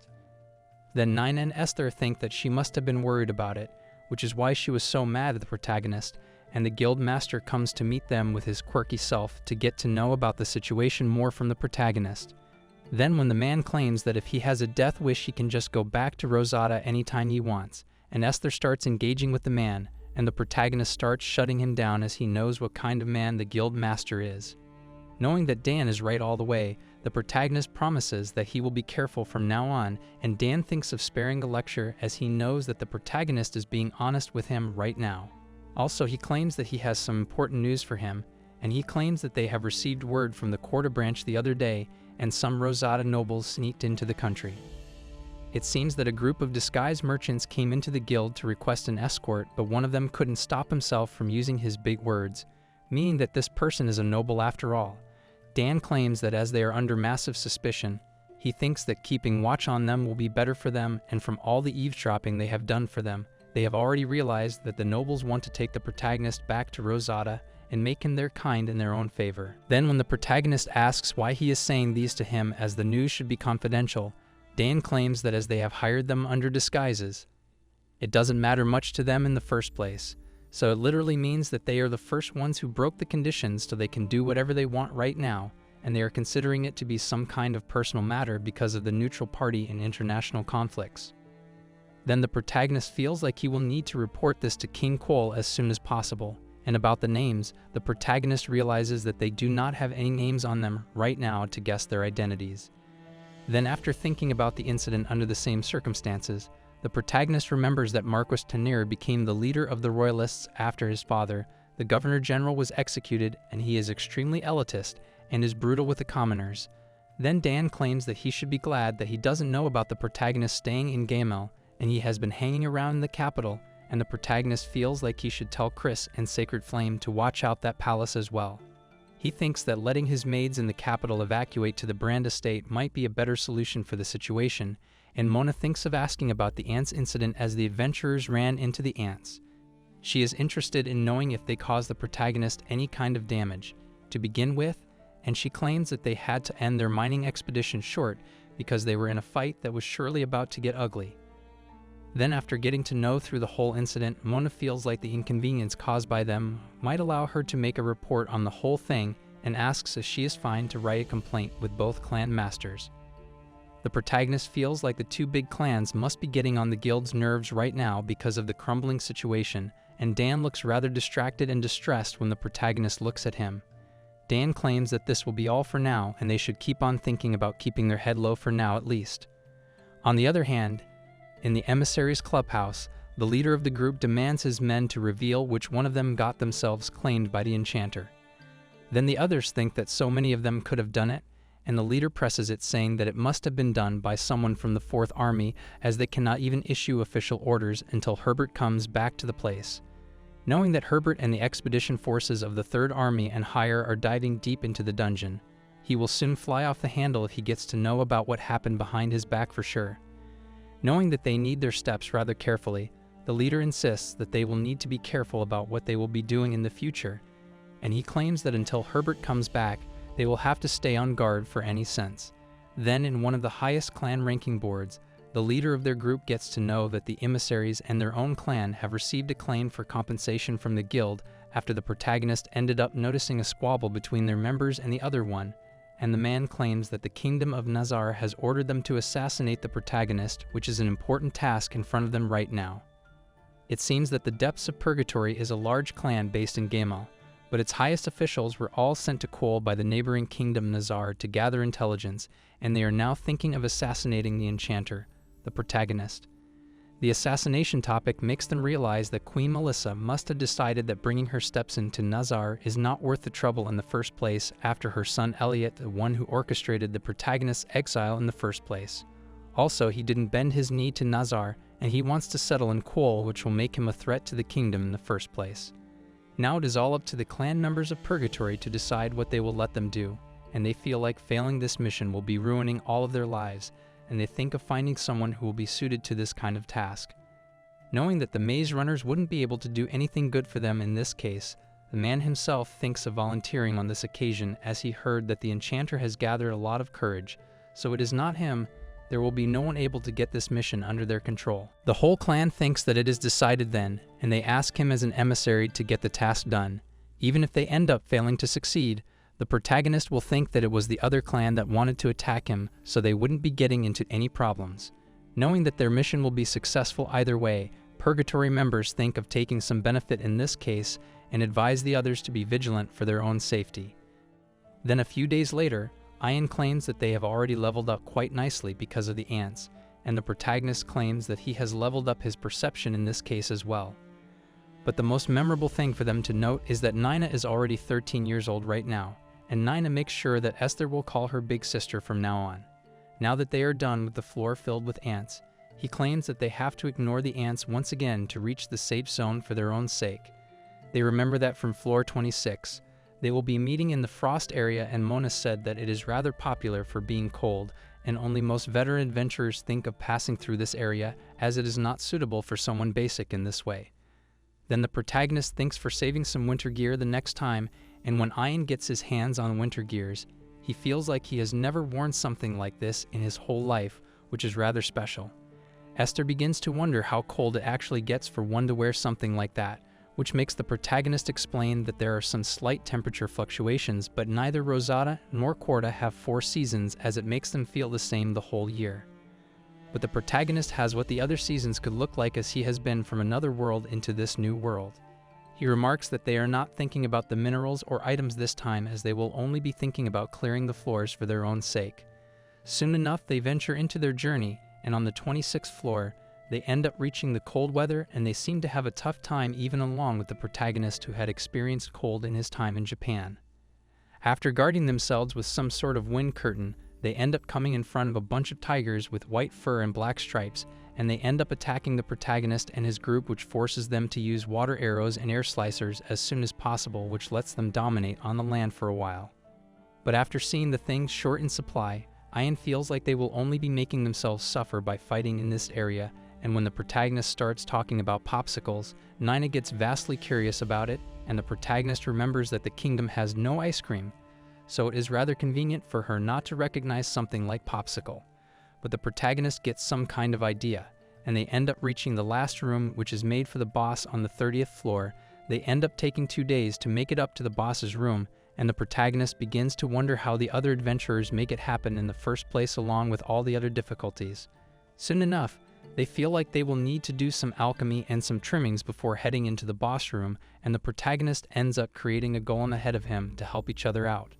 The idea of the metal golem shocks them all, and the protagonist begins using the golem to lift something which reveals the room temperature availability in the room, which allows them to take off their gear for a while. Soon enough, the acrocanth in the room starts charging at them, and the protagonist claims that if he gets even one of them with one bite, they will end up dying in the end without having anything to say, and he commands them to dodge and use their magic in order to beat him, as the close combat will end up creating a mess for them in this situation.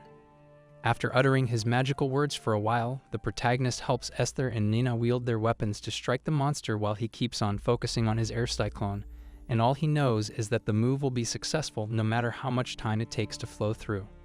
Knowing that he will have to flow something directly against the monster, the protagonist keeps on swirling the water tornado into the monster, and in the end, he feels like the monster is easy to beat.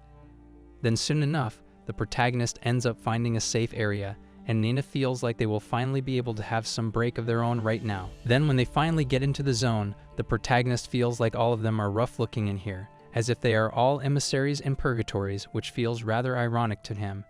Just when he begins to wander on his own into the area, Leon from the Elder Tree clan comes up to him saying that he was the one who served them food when they needed, and the protagonist remembers the time as well. Then after getting them some place to sit, the protagonist gets served some hot milk from the cow and starts serving them to Leon and his friends. Even though the protagonist ends up taking them for Esther and Nina, they ended up falling asleep after finding some time to take a break, and the protagonist asks how much time Leon is about to spend in here before moving on. Leon claims that they are the Third Army, so they are in charge of supplies and communications for the First and Second Armies, so it means that they will be staying in here for some time.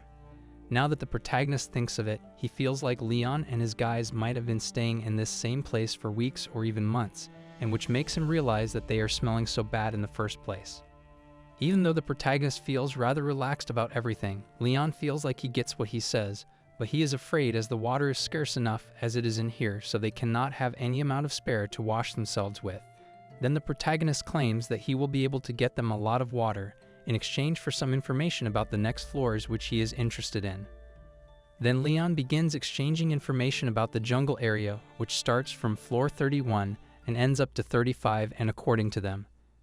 they do not really know much about the floors ahead of the area they are in right now. Only the big clans do know about the floors ahead of the one they are in, because even the intel costs them a lot in this place, which they keep on selling for a great value from time to time now. But after hearing that, the protagonist feels like he will end up creating some kind of guide for this area, hoping that they will end up being rich for this, and he ends up getting the water for Leon and his people. When they end up finishing the trade, the other groups keep on noticing them from afar, but they do not seem to say anything at them directly, and the protagonist and his group arrive at the forest and tropical-looking floors which Leon has been speaking about.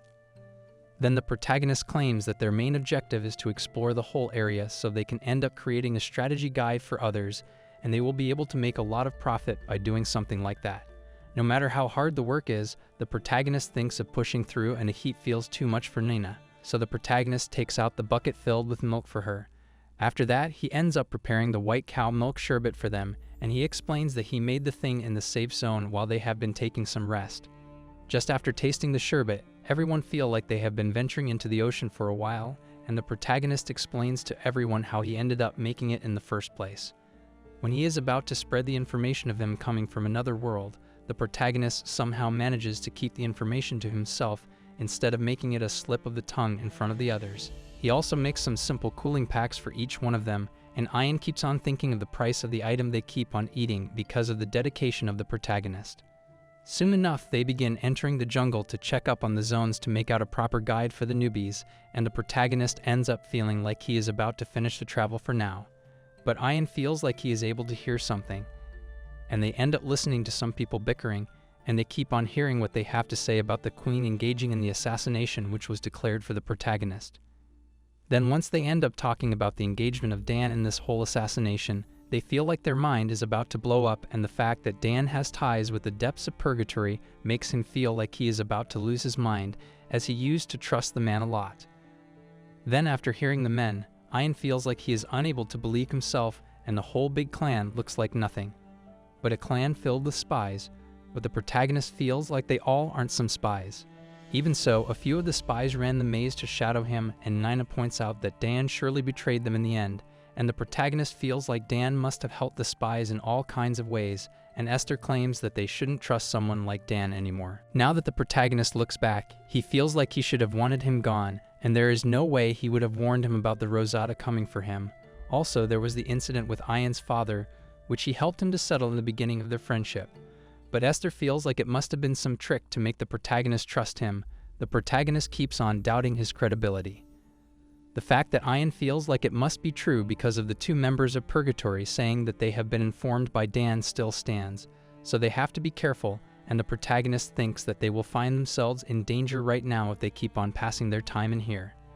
Now that they know about it, the protagonist feels like they need to report the information back to the guild, and Dan will be the one who will be answering all of their questions as he is the one who has to know. But the protagonist feels like they need to keep it hidden that they already know about the assassination matter, and the protagonist asking Nina to be careful makes her feel like he still treats her as a kid who is unable to take care of herself. Then when the information gets reported to the guild, Mona seems rather disturbed and Dan seems to be hesitating himself, and the protagonist intentionally asks Dan what they should be doing right now if the Kingdom of Nazar is thinking of getting involved, as he feels like they need to inform King of Kol for it. Now Mona says that they might even have to get into a war against Nazar, but Dan insists that they cannot disband the Purgatories, knowing that the guild has to act neutral all the time.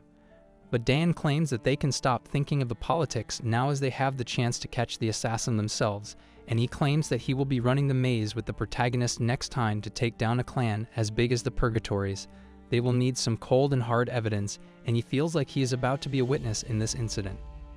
After hearing about his plan, the protagonist begins to wonder if he is thinking of choking him in his sleep, but it feels like a chance to get Dan away from the guild, and the protagonist ends up agreeing to it anyway. Then when the protagonist decides to question the man about it, he claims that they must have been one step ahead of him, and Esther insists that they wouldn't be thinking of caring about Dan from here and asks him to bring his own food. Dan states that they can reasonably feel distrust someone like Dan, and he promises that he will be the one to carry his own weight in his own way. Then once Dan gets out of the guild, he feels rather down about his brother getting into the depths of Purgatory, and he feels rather bothered about the past that he fell back into time. On the other hand, the protagonist keeps on watching the truth serum bottles into the box he has been carrying for a while, and he feels like he will now have a use for it at this time. Knowing that he cannot let anyone close to him put him in danger in his life, the protagonist keeps on holding onto it as it will be able to save all of their lives at once. Then the next day, they all end up meeting at one spot with Dan, and he thinks of disguising himself, knowing that the enemy surely knows his face, and the protagonist keeps on laughing at his feelings as it makes no real change in the first place. Then when he holds the Manga bracelets in front of Dan, saying that he enchanted them with athletics, he thinks of taking the bracelet with him, knowing that it will help him out. Even though Ian has been feeling skeptical about it, the protagonist claims that they will have to buff him to allow him to keep up with them, otherwise it would look unfair. Also, the protagonist knows that if he tries to do anything funny, he will have to do something that he never wanted to do to him. Soon enough, when they are ready, they end up rushing into the floor 14, and Dan feels like he is losing his mind at 14th, and he claims that he has been running for a while. Then the protagonist reminds him that he thought of carrying his own weight, but now he is not keeping his word, and Dan remarks that he is way past that as he is 40 right now, and the protagonist arranges some food for them. Then when they all begin to eat, Dan feels like they are now showing off too much in front of them, having all the great food in front of them. Knowing that the protagonist will have to start the party now, he asks Dan if he is a betting man, which feels rather weird to Dan, and he claims that his wife made him quit as he used to do a little before meeting her. Now the protagonist shows off the truth serum in front of Dan, asking if he is thinking of trying it out on him to check out how effective it works, as he has been thinking of using it on the Purgatories, adding that he will mix it in water few drops at a time, so they are able to have a little drinking contest with each other. Even though Esther insists that they shouldn't do this as plenty of people have gone mad because of the serum, the protagonist insists that he has brought an antidote for them, and even Ian and the others know healing magic as well. The protagonist claims that he will be the one to start the contest, and if Dan wins, he will end up giving him 1 platinum coin and even share their meals with him. But Dan thinks that he must be insane to play this kind of game, as it is no child's play, and the protagonist states that he was just thinking of some way to make him come clean. Then when Dan claims that he must have been the one to get along with them, the protagonist claims that even though it might sound unfair, the protagonist is willing to share the risk and Dan doesn't disagree with him anymore. But Dan warns the protagonist, saying that he will end up winning over him in the end, and the protagonist begins the drinking session. Then once the game starts, the protagonist and Dan both feel like they are about to pass out in pain. But Dan keeps on acting like he is hella strong and is able to withstand it till the end of it. At that time, Dan feels like he is in the middle of a water source, and he remembers that he was unable to save his little brother from the biggest clan in this kingdom. He surely knows that his brother was murdered by them, but he was unable to do anything to avenge him, and Dan feels like he should have pulled him out no matter what it took him. But the happiness that was overshadowing his brother couldn't allow him to make him stop, and even Dan was happy that he was going his way in the world. Just after being told by an intel broker that his brother died in an accident on a maze run, more of the adventurers joining the purgatories keep on vanishing from time to time, and now he knows it all too well because of this thing with the protagonist. Even though he feels like he hates the Nazar too much, the purgatories grew too fast for him to handle, and he couldn't keep up with them to avenge his brother or anyone else, and he ended up destroying a lot of futures and careers. Even after becoming the guild master, he couldn't do a proper investigation on the purgatories, as they are pretty much untouchable in this fraction of their proper ties with the nobles. But now that the protagonist is giving him some chances to expose the purgatories, he feels like he wouldn't allow that to go to waste for his own sake. Now when he feels like the purgatories have come to touch the protagonist and his companions, Dan speaks out in his unconscious mind, and everyone gets to know the truth, and Dan feels like he must have already told everything to them. Now the protagonist feels like he should be the one to apologize to him, as he did such a shameful task to verify his truth. But the protagonist now knows why Dan thinks of taking down the purgatories this much, and the protagonist claims that he will be allowed to punish them how Dan really wants. But Dan lets it go in his own way, as he barely cares about it. Then when the protagonist asks Dan about the confrontation with the purgatories once in his life, Dan remembers that 5 years ago, one of the purgatories fought him for his rank promotion exam, and the guy ended up wiping the floor with him. But that doesn't confirm how Dan ended up leaking information to him, and the protagonist claims that they will need to hear the whole story after catching the assassin no matter what.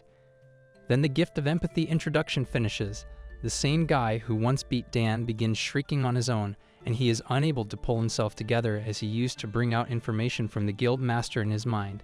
But he ended up falling in grave pain this time. Then the leader feels like they have recognized their sign of stealing information from Dan, but they do not have any explanation for it, and the leader feels like someone must be torturing Dan physiologically right now. Just when he feels like their plans have been exposed and thinks of leaving the spot after finishing off the protagonist by mobilizing all the assassins, the protagonist appears behind him to catch him red-handed. Then when the leader asks his men to shut up the half-insane teammate, and after hearing out his member, he feels like it must be rather insane that the protagonist and his mates would go this far to break one's spirit to play the incident in their way. Just when they think of taking time to find out another way, the wyverns in the air begin to rush in their way, meaning that they have heard them out in the wild already, which makes them an easy target, and the suffocating assassin begs them to leave him alone. Then the leader thinks that the least they can do now is to leave their member and use him as bait to save their own skin, but the others feel like they will end up losing their intel from the guild in the first place. But the leader claims that they are about to die if they do not leave him there, so all of the others begin to rush away from the scenario, knowing that he is right. Soon enough, one of the wyverns comes to bite him apart after flying in the air, and blood keeps on gushing out of his body, and the others start evading the attacks of the wyverns, knowing that the scene will soon be plotted with their blood. While they think of saving their life, the protagonist keeps on rushing into the cold weather of the floor 26 once again, and they feel like they will never get used to this kind of cold in their whole life, no matter how much they try to think of being free from it. They think of using the same plan once again, and Dan begs to the protagonist, saying that he should summon his monster once again. It seems that the summoning is something that is normal to someone like Dan, but the protagonist is hearing about this for the first time in his life. Dan is out of ideas on how they will end up getting out of this place, and the protagonist explains that they will be using their air magic to get out of this place. Then the protagonist claims that they will have to use their athletics to get out of this place by dashing around, and the protagonist adds that his fire magic leveled up quite a bit, so he is better this way now. After buffing each other for a while, they get into the floor 30 to meet the boss and start slicing him with each other's support, and Dan is amused to see that the boss didn't even last a minute in front of their bravery. As they are calming down, the protagonist thinks of taking a break from the fighting to create a plan, and Dan feels like they must be heading toward the safe zone right now. But the protagonist points out that they have 1 hour before the monsters start respawning, and Nina comes up to them after preparing the dinner along with some white cow milk sherbets to calm down their nerves. Then when the protagonist comes up to Dan saying that he can have his share of food, Dan feels like the protagonist is barely coping with what happened earlier, including his brother's death incident, and they realize that they should start forgetting about it already as there is no use bickering about it anymore.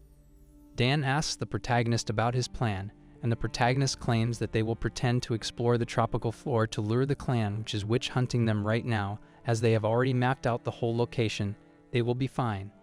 Also, the protagonist points out that the perception skill will get them the advantage they will need, and Dan claims that the clan still have some access with the guild information, and even though he doesn't know how they managed to pull it off, he assumes that they must have some pawn in their grasp for sure.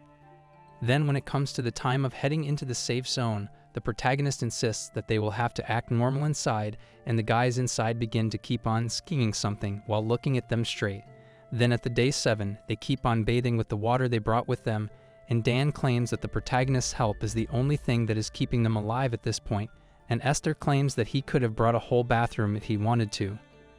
But Ian feels like it must be weird that the clan didn't come to beat them at once, and assumes that there is a way they might have suspended their operation.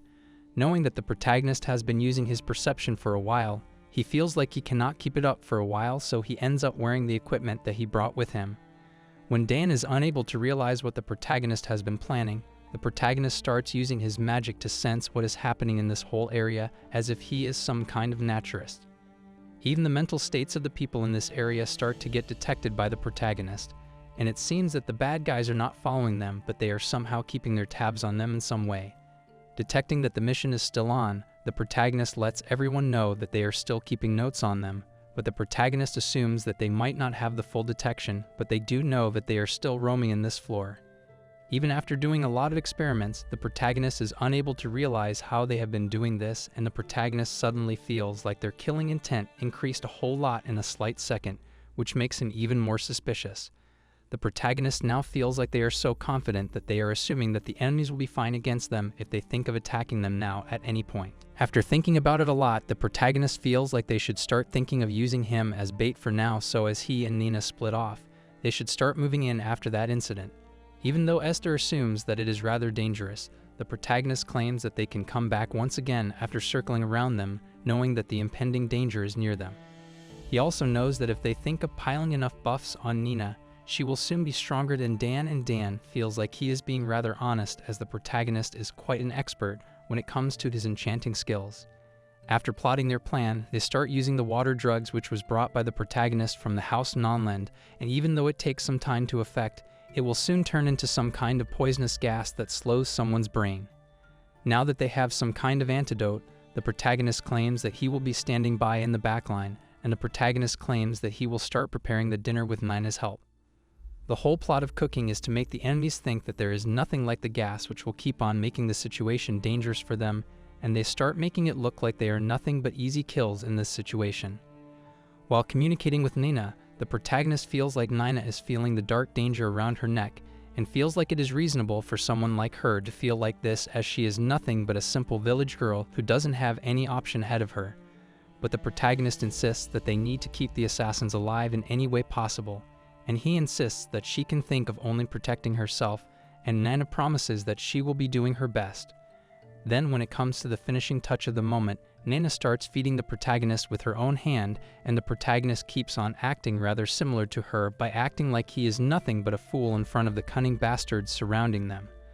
Then when they finally begin to cuddle with each other, Ian is unable to stop laughing, and Dan is barely keeping his cringe meter on control, and Ian insists that he is also using perception now so he can believe that it is surely working.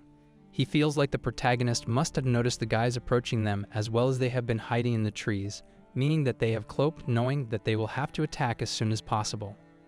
It means that if they keep on approaching him, they will end up falling into the poison Esther has spilled earlier, and they will be unable to think in their correct mind, which means that their game is almost over with all of that. Even Edan feels like he is feeling a bit sorry for the goons, and the acting keeps on going on with the protagonist and Nina.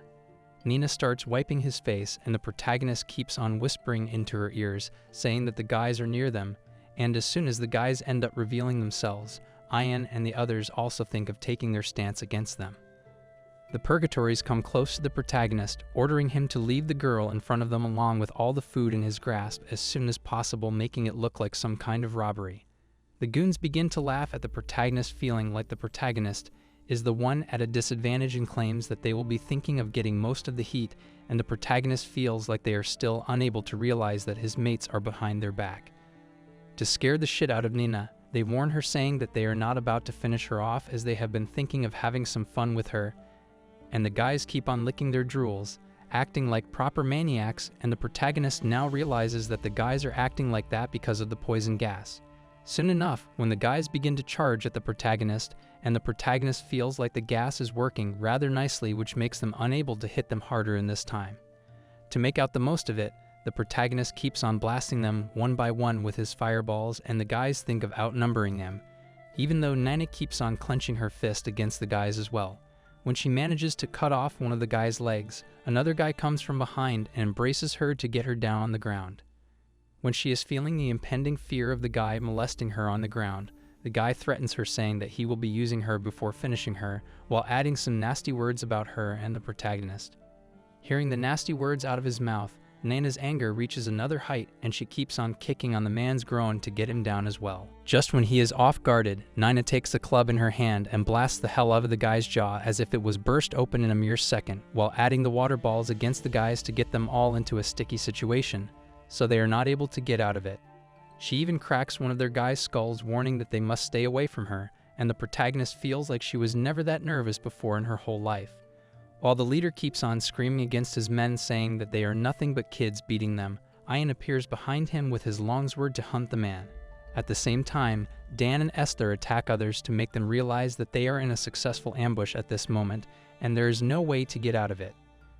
The fight between both of the groups keep on getting insane as time passes, and Dan keeps on attacking the enemies with two swords at once in his hands. Then, after being buffed by the protagonist, Dan thanks the protagonist, claiming that he feels like he has reached his younger days once again, and the enemies that are left out in front of them think of leaving the place as soon as possible. Soon, when the area clears up, the protagonist claims that they will now have to think of tying them at once, and the protagonist says sorry to Nina, as she had to get through something like this in the first time in her life. When Nina claims that she wouldn't be the one who would want to touch them, they end up working on their own, and Nina goes on to take the bath while they are taking care of the goons on their own. Dan feels like the situation is rather fair for someone like her, and the protagonist starts stating to the tied-up enemies that he has a lot of questions for them, and he remarks that if they think of answering to him honestly, he wouldn't think of hurting them anymore, as it is a lot of work that should be done if they think of making it any harder. Then, when the protagonist thinks of blackmailing them with the truth serum, the leader of the group starts spitting on the protagonist's face, and Esther comes out of nowhere with a spear in his hand to slice his knee. Then, as the screening session begins, Esther wonders what the protagonist wants to do with him, as they can even think of plucking their fingers one by one, and the others start gasping after seeing the bloody scene. When the situation doesn't get any better, the protagonist keeps on torturing the leader, asking them how many of them are there in the first place, and they keep on shifting on others to have their turns in the torture session. Just when the enemy feels like the protagonist is rather strong compared to his age, the protagonist begins his burn treatment on his head, and he claims that he will do the same to his face next if he thinks of keeping his mouth closed. He even warns them, saying that he has forgotten to get into his humane side after taking too many lives at once, and the protagonist warns that he will surely finish them off if they do not think of chasing them down to murder them, and none of the guys are really having the feeling to go against his momentum right now. Then, when the firepower goes on to take the worst turn possible, the man starts begging, saying that he will start talking right now, and the protagonist feels like his personality is getting weaker each moment, and he wouldn't want Nina to see this. The guys continue to shout at him, saying that he will surely regret it even if they end up making outside, as their men are everywhere. And Dan feels like they are talking about some kind of mockery right now. Then he explains that they are profusely doing treason to the Adventurers Guild right now, and even if they leave the maze, they will end up facing the trial, and their clan will be properly dissolved after that. Then the torture and execution will begin, and they will even think of putting their heads on display, so they will be slayed criminals for the rest of their lives, only if they are alive after passing down the judgment. He claims that it will be better for them if they think of biting their own tongue to finish off themselves, and he remarks that he will make sure to relay all the information as a witness in the court against the clan, so none of them are able to get out of the prison. After that, the interrogation continued, and when Dan finished his speech, the guys began talking as if they were talking parrots. The depths of purgatory were set up by Nazard to gather intel and Quol, and slowly drain its resources, and they would always abuse people and extort them in any time as they wanted. But even though they thought that it was enough, the problem was running even deeper, and the guys started relaying the information about how they claimed to have an empath as he poked around the master's brain to get out information from the guild. Now that Dan is hearing the whole thing with his own ears, he is unable to believe it, and now the confirmation of the psychological attack ends up linking back to the same empath, and Truth Serum ended up doing the rest of the work. Now that Dan knows the secret behind what happened throughout his whole life, the protagonist starts clenching his fist to break the shit out of the bastards, but he ends up punching his own face knowing that he has been the source of the mole from the beginning. But the protagonist insists that he shouldn't be ruining his sanity in the process of getting the truth out in front of the public, and claims that they just need to take them back to explain what happened from the beginning of the clan, and Dan will have to shut up about leaking anything in any way so people will buy that. But the problem consists of carrying these guys back to the place to force them to talk, and the protagonist claims that he has a better idea to solve that, and while they think of plotting their next action, the leader in the third formation keeps on dominating the monsters, including the scary wyverns on the others' floors, and he is not having a bit of fun knowing that the second army got caught, but he feels like he is confident in winning against anything that comes up against him. Then when the protagonist begins carrying the guys with the help of the golems to carry the cages that contain the enemies, Dan is impressed after seeing the great advantage of being an enchanter and praises him for making great use of his abilities. While making the cages for the goons, the protagonist made sure that the golems would be able to carry them rather easily, and they wouldn't have any way to get outside the cages no matter how much they tried, as they would end up killing themselves the traps laid down into the ground of the cages. While being carried by the golems, the goons ended up having a good and bad side, and they even kept on arguing with each other for delivering the information to the protagonist and the others. After seeing that the protagonist made the correct decision of dividing them, Ian praises him for doing so, and he feels like he did a realistic move, as he would have been harming himself if he didn't think of doing this. The more the protagonist keeps on working to keep the goons tied up in the small space, Esther claims that the protagonist made a big preparation for the whole thing, and he claims that if it was him, then he would have been tying them and forcing them to walk in a thin line. The protagonist thanks his mana capacity for allowing him to do these things, and now his golems are consuming a bit of his mana as well, and Nina feels like she has been learning a lot of things from this whole scenario, such as punishing the bad guys. Then all of a sudden into their journey, Ian lets the protagonist know that the First Legion has been chasing them for a while now, and the murderous intent is increasing as time passes. Then Dan asks the protagonist what they should be doing, and the protagonist claims that they need to watch out for Forbes, the leader, and Neville, and as long as they are able to take them out early, all of them must be fine. Then the protagonist remembers that Neville must not be that strong, but he has a similar kind of appraisal skill to him, and even though he has to have a direct line of sight, they shouldn't be worrying about that right now, since they will be focusing on defeating him before he is able to see their statuses. But the main problem in this whole thing will be the Legion leader named Forbes, as by expanding mana he can see a few seconds into the future, which causes him to have more of a mobility, and he is a compatible person in the S-rank capability to begin with. The protagonist remarks that they might have to attack him with AoE while he starts using his foresight, and the protagonist claims that he will end up using his strongest spell against him for later. The protagonist orders Esther and Nina to take up a position in front of the cages to cover them from there, and the protagonist claims that he, Dan, and Ian will go in after making a splash, so they are able to prioritize the sorcerers to try to cut off their ranged attacks. The protagonist even delivers them some goggles which will allow them to see the skills and spells of the enemy team, and they end up preparing for the best after taking note of the last thing. As soon as the first army arrives, they end up greeting Dan directly, and they claim that they are rather disappointed to see him here, as the guild is supposed to play neutrally. Then when Dan reveals the truth, Forbes claims to attack them at once, and the protagonist forces himself to release the tsunami with his force to cover up for all of them at once to take care of the desperate measures.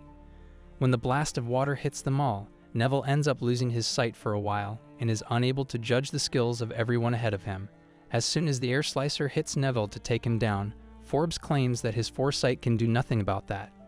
But knowing that the protagonist is unable to pull off something huge like that once again, he commands his men to chase him down to slice them one by one as soon as possible to get their lines clear. While Ian and Dan continue to hunt the others, the protagonist keeps on fighting against Forbes, and it seems that he is able to see through every move made by the protagonist. Even though the protagonist knows that Forbes is spamming the hell out of the skill that he has, the protagonist knows that the situation will get easier for him once he is tired, as his swordsman skills are nothing against someone like him. But while fighting, the protagonist reminds himself of what could have happened to Esther and Nina, and the sorcerers seem to approach them all at once. Even though they were hoping to do something great, they end up falling up on the traps laid out by Esther beforehand, and it seems that the work has been done by the jelly made by the protagonist, which feels like the mission accomplished by the protagonist. When the guys continue to scream against Esther and Nina, they continue to slice them away by using their air slicer and air cyclone at once, and Dan claims that they are all done in here as they have taken down all of the enemies at once. But Forbes is yet to be taken down, and the protagonist asks him if he is not about to help out his friends or not. Forbes knows that if he thinks of turning his back, he will surely die at the hands of the protagonist. When he feels like the time has come for him to surrender, he finds himself being surrounded by all of them, and the protagonist keeps on asking him what he sees with his skill out of here. Knowing that he has nothing in his hands anymore, he claims that he is surrendering so they do not have to do anything against him anymore. At this time, the criminals inside the cage keep on screaming, adding that they are about to help them out any way possible, as they already know that they have no chances against the protagonist anymore, so the blame keeps on being piled up on Forbes. Even though the protagonist feels like they have enough people to testify against the clan, he claims that he will end up making an exception for them, so there will be a separate special cell for him in case he is not happy with the basic treatment like the others. Soon enough, the whole group seems to be heading to the safe zone on floor 30, and the frost area after that, and the protagonist claims that he will be leading some winter gear for Forbes after reaching that area. Then when he adds other things into his cell, the others enrage against him, saying that they will surely see through the end of it after they are done with it, as they are unable to accept the separate treatment for him. As they begin to close into the safe zone, Ian reminds him of the time when they will have to face the others in that place, and he is unable to even wonder what they should be telling to them to clear their names. Being reminded of the task, the protagonist feels like saying the truth must be the only thing they can do right now, as there are chances that there will be some purgatory loyalists who will surely think of jumping them as soon as possible. But if they end up saying the truth to everyone else in the room, no one else will think of attacking them, and Dan claims that he will end up explaining as he is the guild master after all, so they will think of listening to him if no one else. The protagonist thanks the man for his help and claims that if they still end up getting attacked, he will make sure that they are not about to make a scene in that place. Soon enough, when the time comes and they end up reaching the place with all of the cages around them, Leon is unable to understand what they are trying to do in here. Soon enough, Dan claims that he will be the one to explain the whole thing, and claims that the depths of the Purgatory clan tried to make an attempt to murder the protagonist, and their assassins tried to attack him, so they ended up tying them in order to solve the matter. While the protagonist and Dan keep on speaking with the others, the criminals inside the cage begin to wonder what they are about to do to them. The others of the Purgatory clan realize that Forbes is already inside of the cage, and Forbes feels like something like support is about to come, as their men end up blending in the crowd well. Now he feels like they cannot let the protagonist and his goonies get away with this, knowing that this same floor is the last line of their defense, and as soon as the protagonist realizes that Forbes might be up to something, it is already too late. Just when Forbes begins to shout for all the adventurers in front of him, the protagonist begins asking him what he has done, but the men who came to help them out already started burning others with their flame skills, creating a huge massacre in the process, which is about to cling to their life right now. Now the chaos in front of the protagonist and his team members is about to change their fate, and the unexpected terms of the incident happening in front of him make him wonder what he can do to solve the impending problem ahead of them, as none of the attackers seem to back down. As soon as the enemies start to burn the friendly adventurers in the room, they are all seen screaming for their life, and when the situation starts to get worse, the protagonist and the others begin to use water against the fire to calm the situation down. The enemies keep on screaming, adding that their whole clan is now already gone because of them, and they are not about to lose in this situation, which will keep them in prison for their lives. Soon enough, the protagonist rushes against the main culprit and slashes his throat, and Dan starts commanding the others to get against the Purgatory guys, as they are thinking of murdering them all. Then when the people start getting mad at the loyalists, They begin smashing them all by keeping them on the ground, and the protagonist commands Ian to use his X-healing function to heal the wounded people at the scene. When he alone is not enough, the protagonist commands Nina and Esther to do the same as well, and the protagonist feels like he should have known better, and the desperate enemies get the best out of them in their own way. Only if he had been thinking about this kind of situation from the beginning, he could have managed to keep the situation under the radar. Then when the others come from the same clan, they claim that they are from the purgatory as well, but they do not really know anything about the assassination. Then Dan claims that if the remaining good people do not topside every single member, they will be getting arrested as well on their end, adding that none of them are allowed to leave the room until the trial is over. Dan claims that he will help them out if they continue to listen to them, and they will have a great life outside of the maze, even though they are from the same abolished clan, even though they will not be able to do anything fancy. They thank Dan for helping them out, knowing that he is proposing something greater than nothing, and the protagonist keeps on working on the wounded guys to heal them with the healing abilities and as many potions they have on them for now. Leon feels like the adventurers should have watched their backs, so it is their own fault that they couldn't manage to see who was attacking them in the first place, and Dan announces that he will have to take some of his members as witnesses for the trial soon. Leon thinks of helping them out as a cool citizen, and he hopes that the purgatory wouldn't be able to go back to normal life after doing something like this to harm the whole kingdom. Then, on the other hand, Dan keeps on focusing on the guys who are imprisoned right now, and after fixing up their minds on the matter, the protagonist starts walking along with his prisoners and his team members, including Dan himself. After a long time, they end up making outside of the winter floor, and all of the prisoners are barely making it alive, and the protagonist presents the criminals in front of the others. The knights claim that they will take the prisoners off of his hands and process them for their investigation, and claim that he will have to deliver a full report to the guild the next day. When the meeting finishes, the protagonist feels like he will need to take some rest, and all his people head home, knowing that their work is fully finished now. In the end, they feel like the whole incident was a huge roller coaster ride, and Nina feels like it has been a long time since they were unable to use the real beds instead of just some sleeping bags. The same reason the protagonist decided to fix the most luxurious inn possible in the whole capital, and Ian thinks of asking the kingdom for compensation for their lodging for now, as in the worst case scenario, they might end up staying in the capital for a month, and the crown will have no way to even refuse them in this case. Then on the other hand, Esther is still unable to believe that the serum drinking contest is nothing but real, and they decide that they need to work on tying up the loose ends now to wake up early in the morning. The next day, the protagonist meets a man named Daniel Donker who has been appointed in his case, and the idea of having the former prime minister as the lawyer feels like way out of the world for the protagonist. Then when the protagonist thinks of becoming formal, Dan insists that he can talk with him informally, as he is a really great person to even begin with, and the protagonist keeps on getting annoyed by the over-friendliness of Dan. Then Daniel explains that Dan and him are from the same house, but Dan was the fifth son and a bastard as well, and they were too poor to even pay the school tuition, so he continued to wave his sword around the fields as much as possible. Daniel explains how he started to get into politics, and both of them were rather different in their mindset and perspective. To begin with, even though Dan was taken by the Duke, he couldn't think of having a cushy job that would make him sit around and stand around the whole day.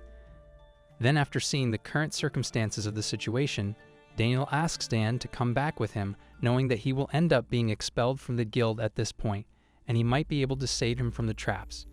But Dan insists that he will have to leave him alone, as he is as good as he is, and Daniel thinks of not giving up on his mate. Then after going through all the documents of the protagonist, Daniel asks what kind of request the protagonist has for him, and the protagonist claims that he is fine as long as the others do not come after him. Dan thinks of torturing and interrogating them at the guild while seizing their assets to sell them to the kingdom, and use the money to compensate Daniel and the members of the Elder Tree who died in the fire. When it comes to attending the trial, the protagonist starts asking him what they are about to do with Marquis Panner, and the protagonist feels like the man must be still behind them all now. But Daniel insists that there is nothing to fear, as he is already in their custody, as he was caught red-handed in an attempt to kidnap one of his servants. Then after torturing the man for a while, he ends up saying everything about what they have been doing in the shadows against the protagonist, so he will soon be paraded in the city and executed. After hearing about the Nazar's aggression and Rosada's plot for the protagonist's abduction, forcing the king to declare war against Nazar and Rosada, and Daniel points out that they will have to send the corpse of the Marquis to Rosada to make an example of it. Then, to ensure the victory against the two kingdoms, Quol will still need stability in Gamel, which is the largest city in the kingdom, and the new guild master will have to make it correct at the same time since Dan will be fired from his position.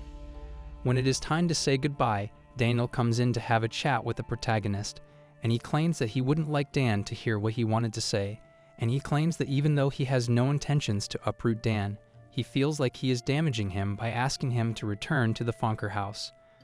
But even though he might feel like he will only be fired from his position, he will be losing his rank as an A-rank adventurer as well, and if he is not interested in securing an adequate position, he will face scorn and he might even be interrogated as well. Now that the protagonist feels like he might have to help Dan in this situation, the protagonist claims that he will end up opening his own clan in this situation, which might help Dan and everyone else as well.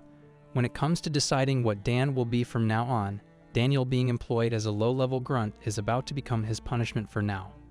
Also, the protagonist thinks that the kingdom will think of compensating the protagonist, which makes him allowed to give Dan some leniency and favor so he is able to help himself. Daniel thinks of signing the letter in his own authority, and he claims that he will be able to let him know when the favor becomes the fruit of their labor for now, and the protagonist feels like he is doing a lot in this case. Then a few days later, Dan comes in front of the protagonist to become a member of his own clan, and the protagonist feels like the man is joking in the most profound way, which is nothing but an option to mock him.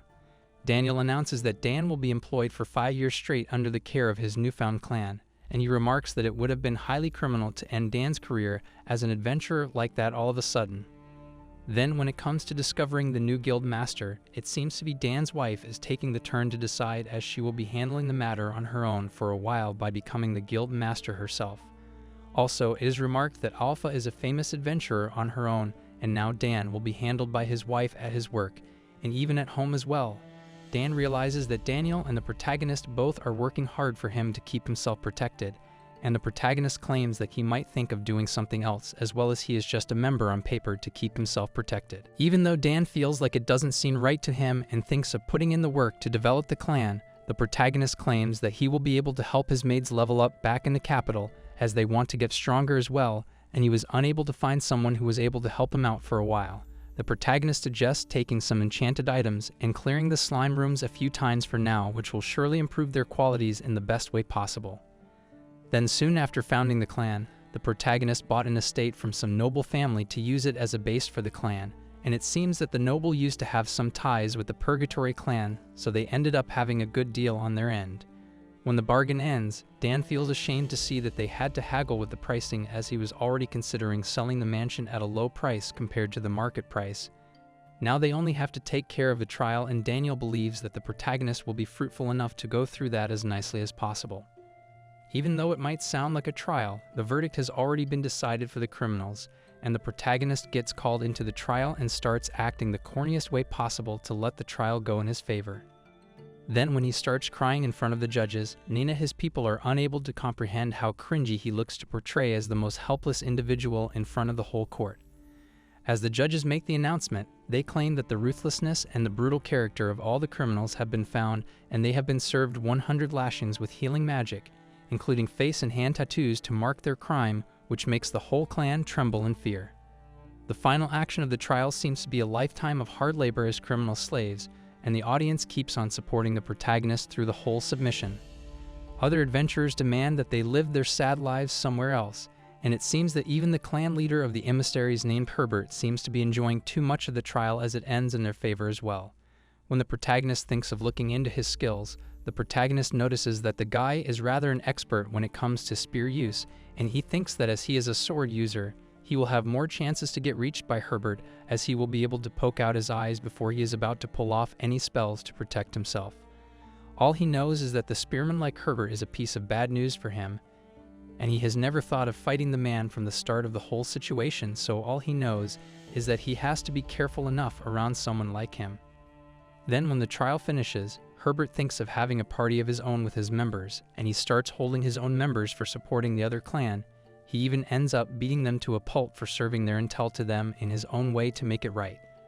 While holding on to the men, he announces that they will have to pay the double fee for their membership from now on, and it will be the only thing that will protect them in this case, and they are forced to thank Herbert. When the protagonist asks why he would bother himself to come to see the trial ending, Dan claims that the man wouldn't miss something like this in any way for the whole world, as it is a perfect chance to show everyone that he is the one in charge, as the emissaries pretty much owe all their influence on him. Soon enough, more of the criminals are brought in front of the stage, and the protagonist remarks that Dan's failure was for leaking intel, which resulted in public shaming and also the resignation from the clan. Then Dan remarks that he will have to make a fool of himself for half a day outside the guild, and that will be the end of his career from now on, and after that, he will start working under the protagonist from now on. After hearing the man, the protagonist feels like Dan must have made a lot of enemies while acting as the guild master, and unlike a heavy public shaming, people surely cannot throw rocks or trash at him, so it is not supposed to be that bad for now. But the protagonist will surely try to protect him in the case without any kind of charges for him, which makes the man thank the protagonist for his help. Then after a few days, Dan gets brought into the public half naked, and the audience keeps on surrounding him, and the protagonist keeps on looking out for his friend, so no one is able to hurt him. But the main reason why he is worried is that the man Herbert himself, as it feels like he must have been planning something shady for the day.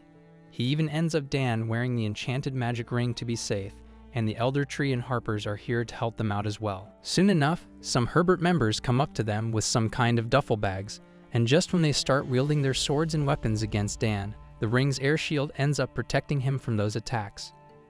The criminals remark that the wind magic should be against the rules, so it means that Dan is not taking the actual measurement for his punishment, and the others come to announce that throwing trash is not allowed during the public shaming as it is light. When the situation feels too wrong for the protagonist, he comes up to them saying that the charged with shaming are free to resist the attacks on their own accord, so calling the foul play in front of this many people will mean that these guys are thinking of putting up a fight against the guild itself. Then when the guys realize that offensive is not the right thing to have this time, they remark that people are not about to accept if someone like the protagonist is here to bully people like them, as they have nothing to do with the emissaries on their own, as they have been fired from the clan yesterday, which feels like a cover story for the protagonist. Even though the guys keep on showing some kind of cover story to keep the emissaries out of this situation, the protagonist decides to face them head on with his own theory, as in this situation, no big guild can be trusted anymore because of their activities. He claims that he is not surprised that they have been fired by Herbert himself, as the man himself wouldn't think of keeping room for idiots in his own clan, as they couldn't even wrap their heads around the rules on their own. Then when the men begin to shake in fear, knowing that they must have been tricked by their own boss, he claims that they might have brought all of the broken weapons found in the town, which ended up being found after the recent fight against each other in town. Even though the guys keep on explaining how to protect themselves in this situation, the comeback speeches made by the protagonist feel like a lot to handle for them. Anne claims that he will be double-checking the weapons on his own to see if the blacksmiths are able to connect them to each one of them from now on. Then when the protagonist claims that he will make the judgment after the result comes, the guys start moving on from their position, knowing that they are not about to argue and win against someone like him anymore, so it will be useless getting against someone like him for now. On the other hand, the news reaches Herbert, and he is not happy, realizing that their plan backfired on their own because of their own fault, and he keeps on beating his people into a pulp, and they also let him know that the protagonist ended up making a fool of their whole clan at the same time. Now they are unable to gather the adventurers as they used to do in the beginning,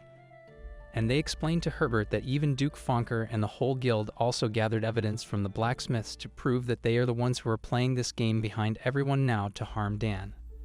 After realizing that the game is not in their favor now, Herbert claims that they will need to take care of the protagonist right now, as he is making the situation troubling enough already. At that same time, Ian thinks of reporting something to the protagonist, and it seems that they have been banned from every blacksmith in the whole city, and when Ian kept on making inquiries about the weapons of emissaries, they started trembling in fear and demanded him to leave their facility as soon as possible, as they might have been threatened by the emissaries.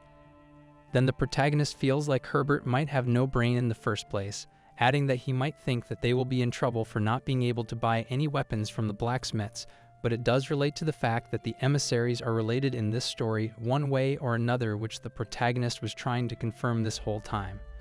Ian thinks that he is right, as they can still acquire weapons with the help of his father and Lawrence firm, and at the same time, Lawrence's firm has a branch store outside Gamel, which is about to let them have some functional movements for the time being.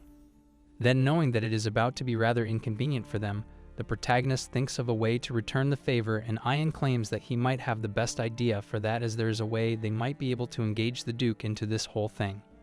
Even though it feels rather evil for the protagonist, Ian claims that he indeed learning this from the protagonist in the first place, and Nina comes in bringing some tea for the both of them. 3 days later, the embarrassing rumors about the emissaries quickly spread throughout the whole kingdom, and the protagonist thinks of forming a blacksmith shop in his own way, as the manager will be one of Duke Fonker's merchants and the security will be taken care of, as well, knowing that the emissaries cannot be the ones to create any mess in this area.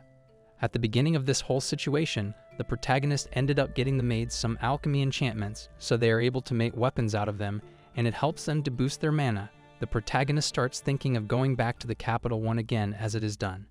After being suggested by the Duke himself, the protagonist thinks of being there for the official opening for their offense in Rosada, and Dan asks the protagonist if he wants him to be with him since he is one of his men right now. But the protagonist insists that he is trying to lay low for now, as he knows that the clan will soon send someone against him, and he asks Dan to stay in the city, knowing that he will be the only person able to keep his wife safe in this situation and let him know what is going on. But the protagonist doesn't seem to have any kind of response when it comes to fighting in the war, and he claims that the crown is about to ask him the same question, remarking that someone like him should not have to participate in the war himself, no matter what the cause is. As soon as the protagonist reaches the royal capital of Qualarut, he finds himself in the bunch of militaries reaching for the impending war ahead of them, and he greets the king after reaching out in his mansion in front of the whole audience. Even though the king assumes that it might have been a train wreck for him, the protagonist insists that it will be fine for him, as he wants to know about the effort behind the whole journey, as he thanks the man for letting him attend the meeting. As soon as the protagonist looks around the table, he finds out that Duke Fonker is present in this place along with some other populist nobles, which makes him feel like the situation has to be something serious, and the crown remarks that he is thinking of rewarding him for his service during the Purgatory Clan situation.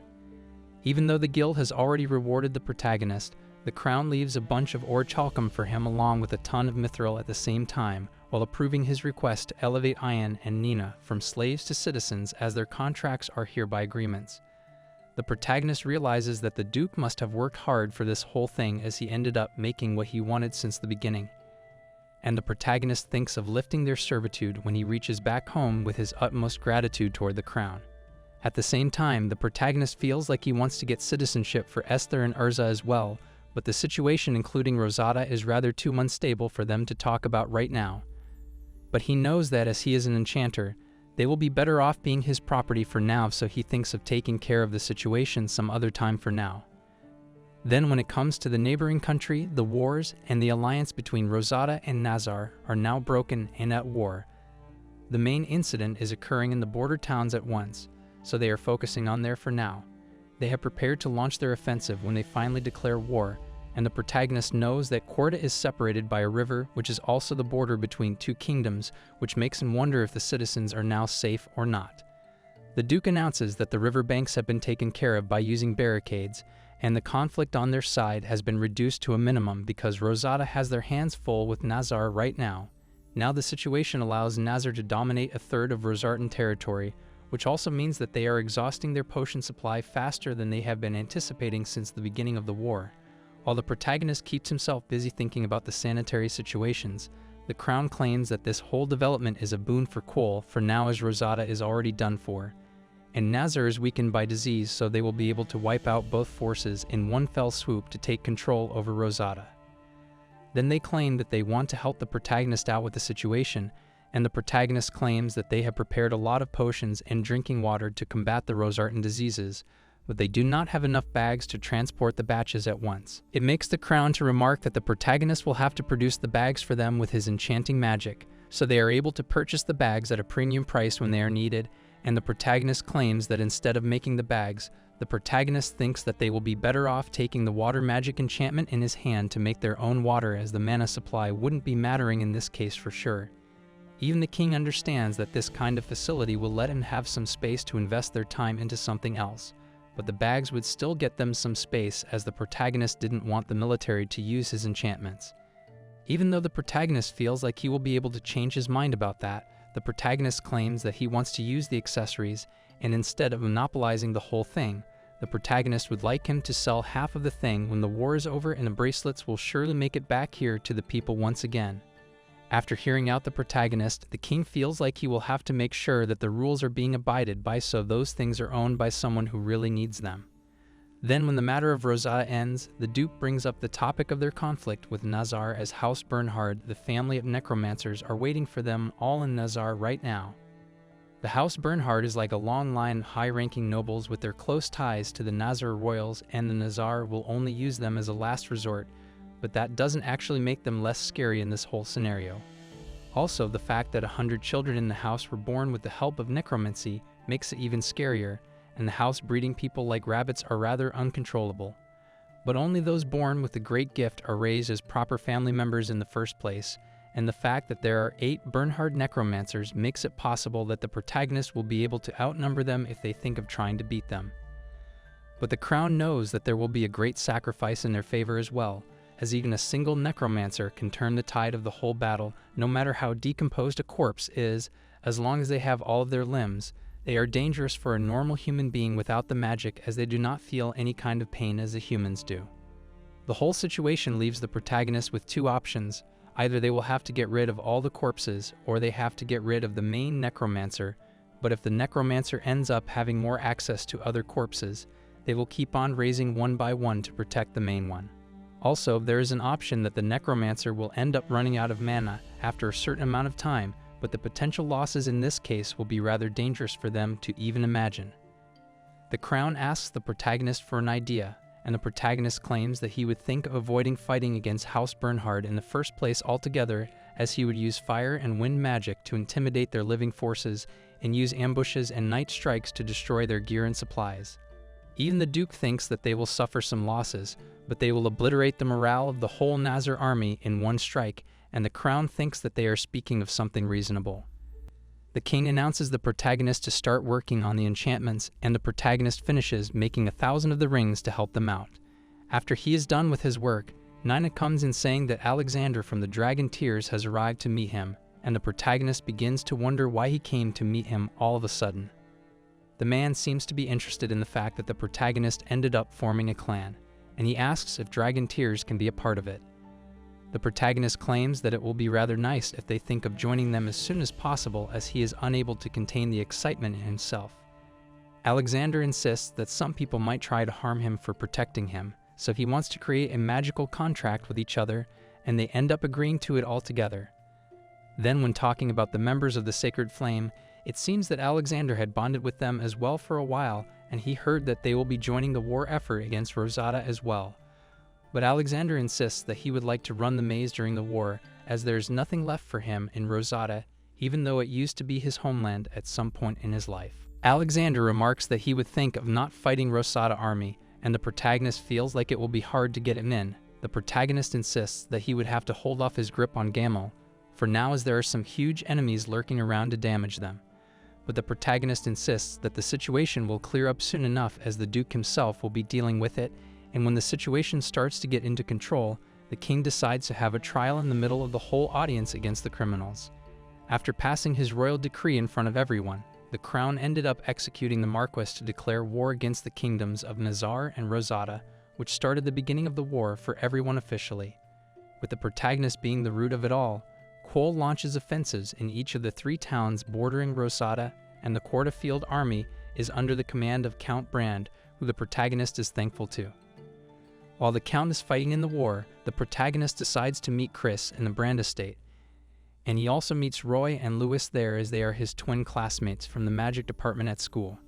As he asks why they are present in here, they claim that they thought of serving in the war to make a name for themselves, so they will be enlisting them in the Count's army together with Chris, as he is thinking of doing the same.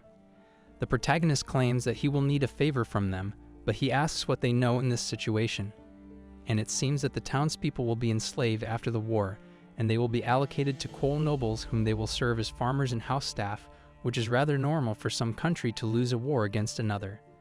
But the children will soon start receiving education and will be granted citizenship when they come of age, which makes sense to the protagonist as the entire civilization being in slavery will soon lower productivity. Then after listening to their whole talk, the protagonist begins what he will need them to do, and the fact that Esther is about to fight in the war keeps on making him feel like he is about to lose himself. The protagonist claimed that if Esther ends up becoming a citizen, he will be able to join Chris in the Count's army, as he already asked them to let Esther stand against Nazar. After hearing him talk, Esther feels like the protagonist might be considering him to be a dead weight right now, and the protagonist claims that he wants Chris to be victorious in the battle as his life will be changing in that situation. Even though the protagonist insists that he will be helping him out throughout the whole mission by fighting alongside him and providing him with some enchantment materials, Esther insists that he will be fine on his own. Then as Ian begins to work to protect them, the protagonist ends up forming his clan by including Alex and his dragon tears in his cause, as he ends up naming his clan Regalia, and they start as an A-rank clan. On the other hand, Funkerdukal is not happy with what Daniel has been doing to lessen his enemies in the political sites, and they think that they would be happy to manage some dirt on him to orchestrate him, even though they are unable to find any of it for now. Then the idea of an unfortunate accident comes up, and they feel like they will soon lose their time to make it happen. Just when they keep on discussing the matter, Herbert comes in, slicing the door open, and his men continue to rush through the whole room by knocking them out and stealing from them. Herbert claims that the only way they will be able to leave this place is by letting him know where Fonker is, as they will be dead at the end of the line anyway. Then when the news of Herbert and his men attacking Funker's estate reaches out to the protagonist, the messenger asks the protagonist to not worry about it, as the Lord is fine and as he is in the capital, for now to have an audience with the king the next day. The messenger claims that they have been forcing them to let their rules play by using the chances of turning the blacksmiths against them, but it doesn't work out in the end. It seems that the Duke and the other nobles who were involved got some intel from the merchants about this plan from the beginning, so the Duke managed to slip right before the attack happened.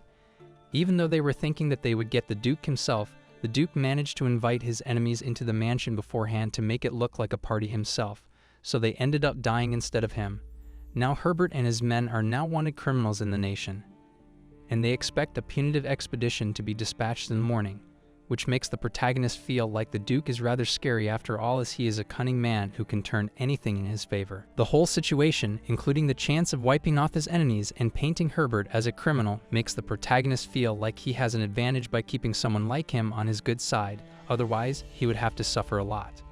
Then when the protagonist is asked by the messenger if he is about to attend the ceremony the next day, he claims that he will be there. Herbert is not having a great time after losing their licenses, and he claims that they will have to leave for Yamato right now as they are out of ideas. Then when his men feel like they will end up getting arrested on their way to Yamato, Herbert claims that they are about to know a secret, as on the 67th floor of the Maze of Gamel connects to Yamato itself. Even though Yamato is called the border city of Quoll, it is rather similar to the Japanese cultural world, and the whole town is filled with tatami houses. The whole clan is surprised to hear that they will surely be able to head to Yamato by using the labyrinth. According to Herbert, Yamato and Quoll might be allies, but there is a lot of smuggling going in between both of them, and even though it might not be easy to make it out of the maze, they will be better in there, as there will be no issues living in there having no wanted posters. After hearing his proposal, Herbert's men begin to praise him, as they will be relieved out of this mess with his help for sure, and they begin to pack their bags and food at the same time. It seems that Herbert didn't want to tell them something valuable such as this, but he didn't have any way other than saying it to them. He hopes that his men will be useful in the fight ahead of them, otherwise it will all go to waste for sure. Meanwhile, in the Gamel Maze, the protagonist and his whole clan, including Dan, can be seen fighting with the monsters, and the protagonist thanks Dan for his help for the maids, as they are new to this whole thing. Even though they will be able to fight humans now, the protagonist insists that they will have to do some hard work for the whole week. Then in the time of leaving for the next day in the guild, Alpha claims that the protagonist must be joining the emissary strike force, and the protagonist claims that he will be doing that as he is the one responsible for the mess they made. Alpha lets him know that Herbert and his people fled into the maze, and the Second Legion has already been taken into custody for questioning, as they claim that Herbert ended up fleeing their company while they were asleep. The only reason why he didn't want to let them come with him is that he knew that the others would be dead weight compared to him in the maze, so he didn't want anyone to weigh him down as much as possible. The information claims that Herbert must be somewhere inside between floors 16 and 30, and the protagonist feels like Herbert must be slower than what he thought, but Alpha claims that he has been moving fast as they do not really know where he must be right now. The emissaries in the custody will be transferred as slaves and will be handed over to House Fonker as slave soldiers, and whatever property or assets they have will be left for the protagonist and his troubles. Then when the protagonist finds Mona alone, the protagonist claims that Alpha looks dejected, but he decides not to bring it up, knowing that Dan is the husband of Alpha, as it seems that they are barely spending any time together because of their busy life. The protagonist feels like he is to be blamed for most of it, as he is deploying Dan into the front line, and the protagonist starts running after Alpha for some reason, as he feels like she has to make it right. Then when he apologizes to her, she claims that it is rather normal for him to hold him off as he is his clan member. And when he thinks of leaving something for her as a secret, Alpha ends up liking it, and she thinks that she would be using it at night for sure. The next day, when it came to the time to say goodbye to Esther and everyone else, everything was going fine, but Dan comes out of nowhere to bonk the shit out of the protagonist for leaving Aphrodisia for his wife, as he was unable to sleep for a single minute the last night. The protagonist explains that he has been trying his best to save his marriage, and Esther comes in to stop their collision. Just when the protagonist thinks of hunting down some of the emissaries, the protagonist asks Ian to make sure that they are in the correct place in the first place, and Ian reminds him that they are supposed to be in here anytime soon.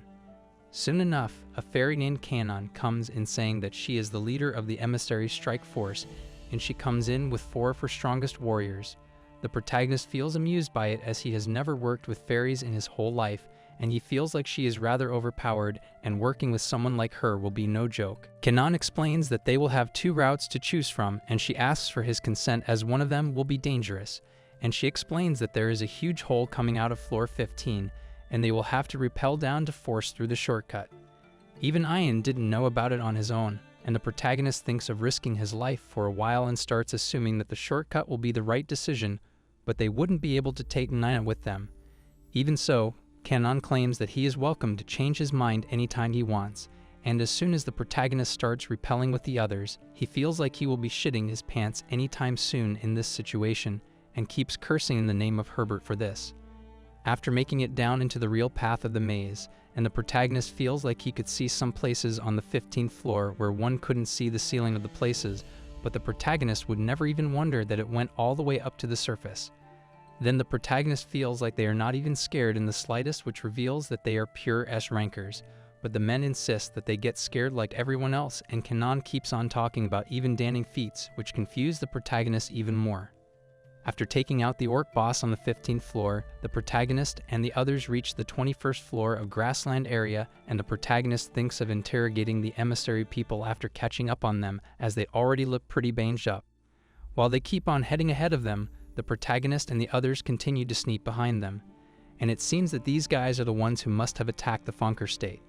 Canon claims that they might be unable to even hear them because of their exhaustion and pain, so they will better attack soon, and the guys end up getting knocked out soon enough on the ground. Then when the guys refuse to talk about Herbert, Canon thinks of taking charge of the interrogation, and Emperor Slime comes out of nowhere. Just when they are unable to wonder what is about to happen to them, Canon begins to force burn their legs one by one with the help of the Emperor Slime to reveal the truth. In the end, they end up revealing that Herbert is actually on floor 46, which is in the volcanic area, and he doesn't seem very amused. The way Herbert made it that far makes the protagonist unable to realize how he managed it that far, as the desert and volcanic area on floor 40 are rather tricky to traverse by someone. Canon thinks that it must have been hard for someone like Herbert as well, which explains to the protagonist that there are various reasons why no one was ever able to run deeper than 60 in their whole life. Then when talking about the men's mission, they claim that Herbert wanted them to gather some meat for them, as he eats a bunch of meat every day, and they would continue to get beaten if his meat ever ran out. They explain how Herbert decided to leave them when he got the chance, and since they had magic bags sewn inside of their clothes, they continued to put potions, as many as possible, which explains why they were able to make it this far. Also, they have been carrying out the explanations of all the accounting when it comes to the calculations forming with extortion and even bribes at the same time, which is nothing but the secret accounting page from Emissary Guild. The protagonist thinks that he will be able to make it a piece of better evidence for the Duke, as the men claim that they decided to take personal notes for their own help. Canon thinks of retreating and rejoining the splinter group, as they can resume their pursuit after they hand them over to the authorities. Then when it comes to the new prisoners, the protagonist explains that they will be sentenced to slavery as the Duke will be selling them all, and it seems that they are about to have a fate worse than death. At that same time, Herbert keeps on chugging alcohol and meat in the area of the volcanoes, while the wyverns keep on tracking them from the sidelines. Even though his men think of preserving their food for later as there is no way to resupply it, he thinks of hunting an acrocanth as there are bosses like that on the 30th floor. Even though he looks rather positive about this whole thing, his men barely think that it will work out well, and he keeps on screaming at them, saying that they will have to make it forcefully to work in their favor as there is no going back. Then, as he assumes that his time is about to run out soon enough, he feels like the protagonist must have joined the strike force in some way, and he thinks that they might be closing in on them. While Herbert keeps on worrying about the protagonist keeps on heading toward him in full speed while using his enchanted items, and the protagonist and his team end up reaching the place they have been camping for a while. Even though they think that emissaries are the only problems ahead of them, Kanon claims that they will have to worry about the dreadful acrocanth variants ahead of them. Soon enough, when Herbert comes in front of the pack of acrocanths with his men, he claims that they will have to get their hands dirty now, and he thinks that they will be able to take as much time as they need as they are alone. Then, when his men is unable to understand, Herbert claims that the monster will soon call his partner if he is unable to grasp the scenario all alone. In this situation, the tag team will continue to wipe them off of the floor, and unlike the main species of the monster, they are able to spit fire against their targets, which makes Herbert feel like he has to finish the task as soon as possible before the other one comes. As soon as he thinks of hitting the monster with everything they have on them, the protagonist and his friends come to shout at him, to remind him that he has nowhere else to go right now. Herbert is unable to even believe that the protagonist ended up catching up to him, which feels rather insane for him, and he claims that he will be feeding his team and himself to the lizards when the fight ends. Soon enough, he commands his men to charge against the whole team and claims that they will have to make it faster as the variant cannot be woken up, which will seriously increase the danger. As soon as the protagonist reaches Herbert, he thinks of taking care of the sorcerers in the beginning as they have long-range abilities, but Herbert comes in the middle to attack him and becomes unable to think about the others. Now that the protagonist is standing against Herbert, he feels like he seriously hates spears as they are used like everything which he is unable to tackle on his own. But as he feels like his air tornado will make some change, Herbert rolls on the ground and Kanon comes in saying that she will be helping him to deal with Herbert now. Herbert feels like something must be wrong, and Kanon explains that they have pushed back the emissaries down below. Herbert shouts at one of his men saying that they should sling at the pack leader now as they are in a desperate situation. Then when Herbert warns his man to obey his command, he feels like he should stop obeying him, but he ends up throwing him underground to wake up the pack leader himself, and the man thrown into the pit dies in the hand of the monster. Just when the monster arises, Herbert feels like he has already won the battle, and there is no way they will be able to keep on latching on to him as they have run out of their luck.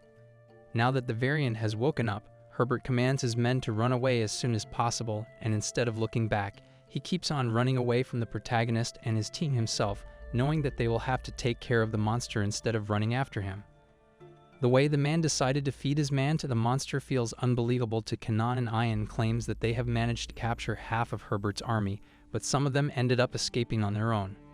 Even though it is rather risky, the protagonist claims that they will have to split up right now, and he claims that he will be going against Herbert himself so they can take care of the variant. Kanon agrees and wishes him the best of luck, and Kanon's companions keep on taking care of the men left by Herbert. Kanon promises that she will defeat the monster, and her men continue to charge against the monster at the same time. Now that the people continue fighting feel like they have been improving, they do not get hurt even for a bit after being thrown by the monster in any way. But when the men who were left behind by Herbert think that they have never been able to leave the place even if they wanted to, they get surrounded by more acrocanth, and Kanon's companion comes in to slay both of them at once. But when Ian slices the leader of the pack, it keeps on trying to cross the pool of lava, and the groaning made by the monster ends up recalling its partner, and they both continue to throw lava charges at them. Kanon feels like they will have to leave as soon as possible as the monsters have an advantage over them, and the best idea they have in this situation is to separate the monsters. On the other hand, Herbert notices that the protagonist has been chasing him once again as if he is not even tired for a bit, and he asks his men to slow him down for a while. But the guys get taken down rather easily, and the protagonist keeps on hating on Herbert for throwing his men as if they are nothing but ants, and the protagonist claims that he is not able to stand guys like him. Then when Herbert charges against him with his spear, the protagonist decides to throw his water ball at him, and he is unable to even see the protagonist for a while in the area because of the steam. Just when Herbert thinks that he is in front of him, he charges the spear into the rock, and the protagonist ends up blasting him away in the air by using air and water cyclone, and Herbert is not having it at all. Then when the others finally come up to the protagonist, he explains that he ended up defeating Herbert by using a stone as a decoy, and Herbert keeps on groaning in pain on the ground, promising that he will get back at the protagonist for doing something this dirty on him. Then when he keeps on playing the same arrogant clan leader, Kanan starts summoning the Emperor Slime, and it plops onto his body to burn the heck out of him. When the protagonist asks her about finishing him off, she explains that she is thinking of entrapping him as he will not be able to die. Now that the work is done for the protagonist, he wonders if Esther and Dan ended up making it to Rosada successfully, and Esther feels like he would have never been able to come back to his country ever again. As soon as Chris arrives on the battlefield, the Count starts asking Chris about his well-being, and he seems rather proud of his son joining him on the battlefield. The Count is also happy to hear that Chris managed to get citizenship and his A-rank license in the capital. The Count begins to show the area as it is the base of their main operations, and they think of capturing Salagil next. It seems to be occupied by Nozzle forces for now, and it seems that they will be harder to fight against as they are no easy enemies to take down. But the better thing is that the capital named Tard is already in their control, and he asks Esther if he has been going to maze runs with the protagonist. Everyone seemed to be rather enthusiastic to be in this place, and the Count remarks that no matter what, they cannot think of their enemies as humans as they are in a war, so they are not allowed to have any kind of weaknesses on them. Knowing that unlike the monsters of the maze, these enemies can speak just like them, so they might try to divert them into not hunting them, but they shouldn't be thinking of one as a human right now in this field. According to him, the one who will cling to mercy and virtue will end up losing their mind at the end of the line, and he claims that Esther is allowed to request them to get back home soon whenever he wants, and Esther understands the depth of the Count's speech. While heading back to the tent, Esther thinks of going back to his zone and notices that all of the veterans look like they are quite optimistic. Unlike him, everyone keeps on talking about them on the whole battlefield, and even the men think that Esther is supposed to be a girl, which keeps on annoying the hell out of him. Then when Esther is annoyed, Dan gets in the middle of the men to listen to them clearly, and Esther notices that the guy is trying to protect his dignity in front of the others. When Dan asks why he has been digesting their mockery, Esther claims that he has been used to this from his prior experience in his hometown, and the soldiers in the brand company ended up having a bad impression of him in the first place.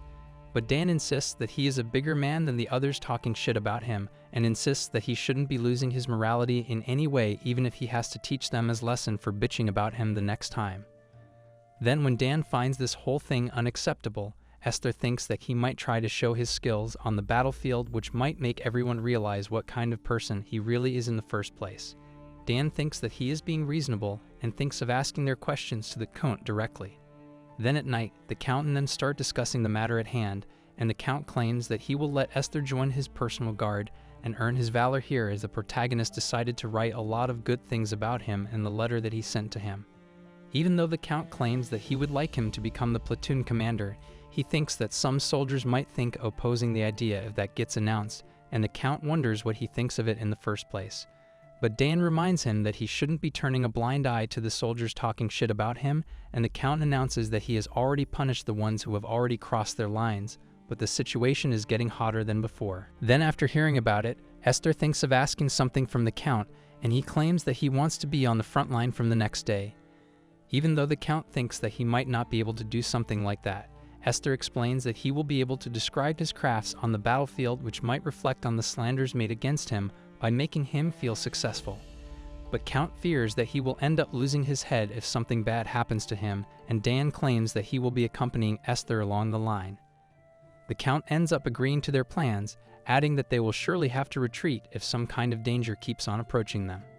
It seems that a few days before Esther and the others join the squad, Gordon Nonland, who is now a Rosada slave soldier, can be seen fighting against the enemies, and it seems to be a year he has been passing his time as one of the slave soldiers, as he has nothing that he calls it his own in life anymore. He knows that the capital will soon surrender to Quoll at any moment, and swinging the spear in his hands will not help him out anymore, and all he thinks of is now about Esther right now.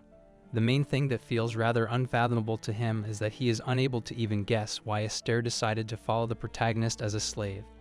Even though he knew that the protagonist was the one who went along with Esther all the time, he thinks that he must have been rather fine behaving with Esther.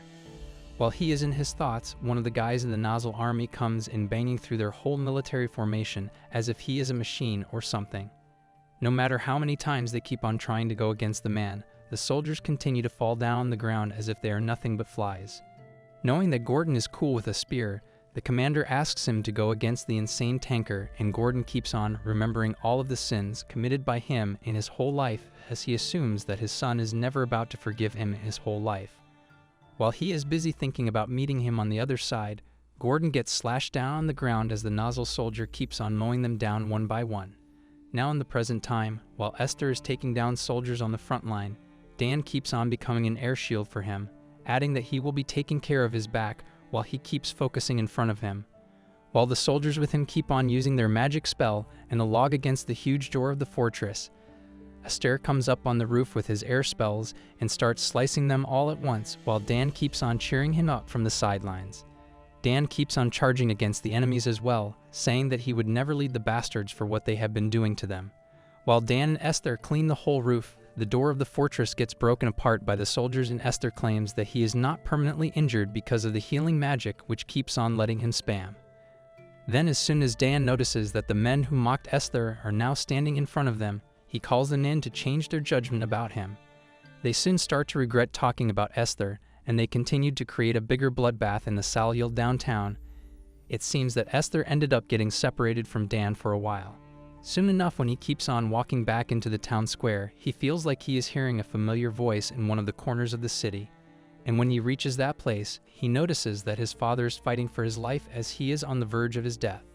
Now that Esther is checking out the necromancy in front of him as his father is one of the pawns of the kingdom right now, he feels like the situation is rather grim as the corpses do not really feel anything as they keep on fighting like zombies until all of the parts of the body has been separated from each other.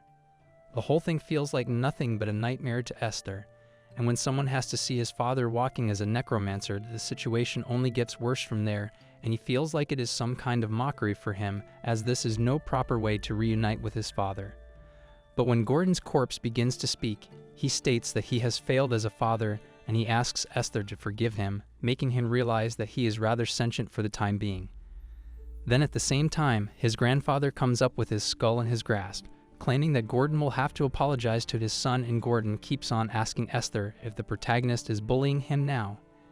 As soon as the corpses begin to talk about him in the worst way possible, Esther begins to form magic in his hands to fill the debt for raising someone like him as their son and grandson to have their last family moment for the time being. Then when the blast settles against the skeleton, it slowly stops speaking and starts to vanish, and Esther realizes that the necromancer has to be near him in the same area if the corpses are constantly walking in this area. Once Esther notices the man, he feels like the man is regretting over losing 2 of his pawns, and the man claims that he will need a strong fighter in this case, and Esther comes up to him while blowing all of the men around him. Just when the blast settles down, the necromancer is unable to believe how someone like Esther, who is none other than a kid, is able to take them down along with their whole army in this way, which feels nothing but shameful. Then as the necromancer gets taken down, Esther makes an announcement while looking at the crowd of soldiers, and Luke begins to celebrate the function with the protagonist for a while to serve his gratitude. As they begin to talk about the matter at hand, Luke claims that with the current breakdown of the emissary and purgatory monopoly, most of the Elder Tree's rankers are not running in the maze for quite some time. But now because of the protagonist, the whole maze is safe, and all Luke knows is that the regalia is the only competition they will have for now. Luke the man thinks of having a proposition of forming an alliance with each other for now, as it is better than bickering with each other like the previous ones.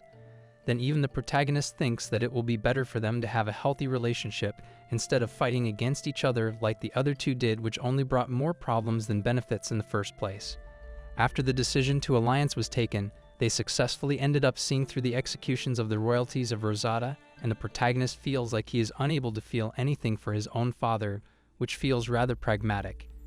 Now that Rosada is no more, the protagonist feels like he is rather light right now without the burden of his past life, and Duke Fonker comes to meet him to reflect on the current events for them. The Duke thinks that it will be useful that the seaside is already open for coal, as the rest that is allied is now the Nazar army, and Quoll will now be able to trade with distant lands and cultivate naval force, which is a huge step up for them. Fonker claims that the king wanted to install the protagonist on the throne in Rosada, and the protagonist ends up refusing to be the king of the kingdom he once used to live in. After the war, the crown princess Najenda ended up becoming the new ruler of Rosada, and she led the field army in the war with her own effort. Then the Duke claims that the protagonist should try being more demanding in this time, but the protagonist insists that it will end up being more trouble. Then when he is asked about what he wants to do right now, the protagonist claims that he is thinking of hiring more people if nothing else, and he ends up bringing someone like Kanon with him to his mansion, and the maids are all in awe to see her as they have seen nothing like this in their whole life. The protagonist claims that he found her in the market and she will be joining their party as well from now on, as she has some kind of specialty in summoning magic, so she will end up becoming a powerful ally for them. Now that he has more slaves than ever, including the servants and maids in the mansion, the protagonist feels like he will be able to run his clan properly for quite some time, and he ends up settling Urza to lead the whole maid training section. Then when Marina realizes that she won't have to be in a cage anymore, she looks rather happy and excited, and the protagonist insists that she will be able to go wherever she wants from now on. It seems that the trauma that she had after being in a cage keeps on making her feel the same shock from time to time, and the man used to be a helper of the Purgatory clan, which is why the protagonist was able to get to know about her. Then when the maids get to know that she doesn't have parents, they keep on getting emotional after hearing her story, which confuses the protagonist. After leaving the younger girls with Nena and boys with Ian, the protagonist thinks of having the social events with the Elder Tree for now, and the protagonist thinks that he will need food and wine.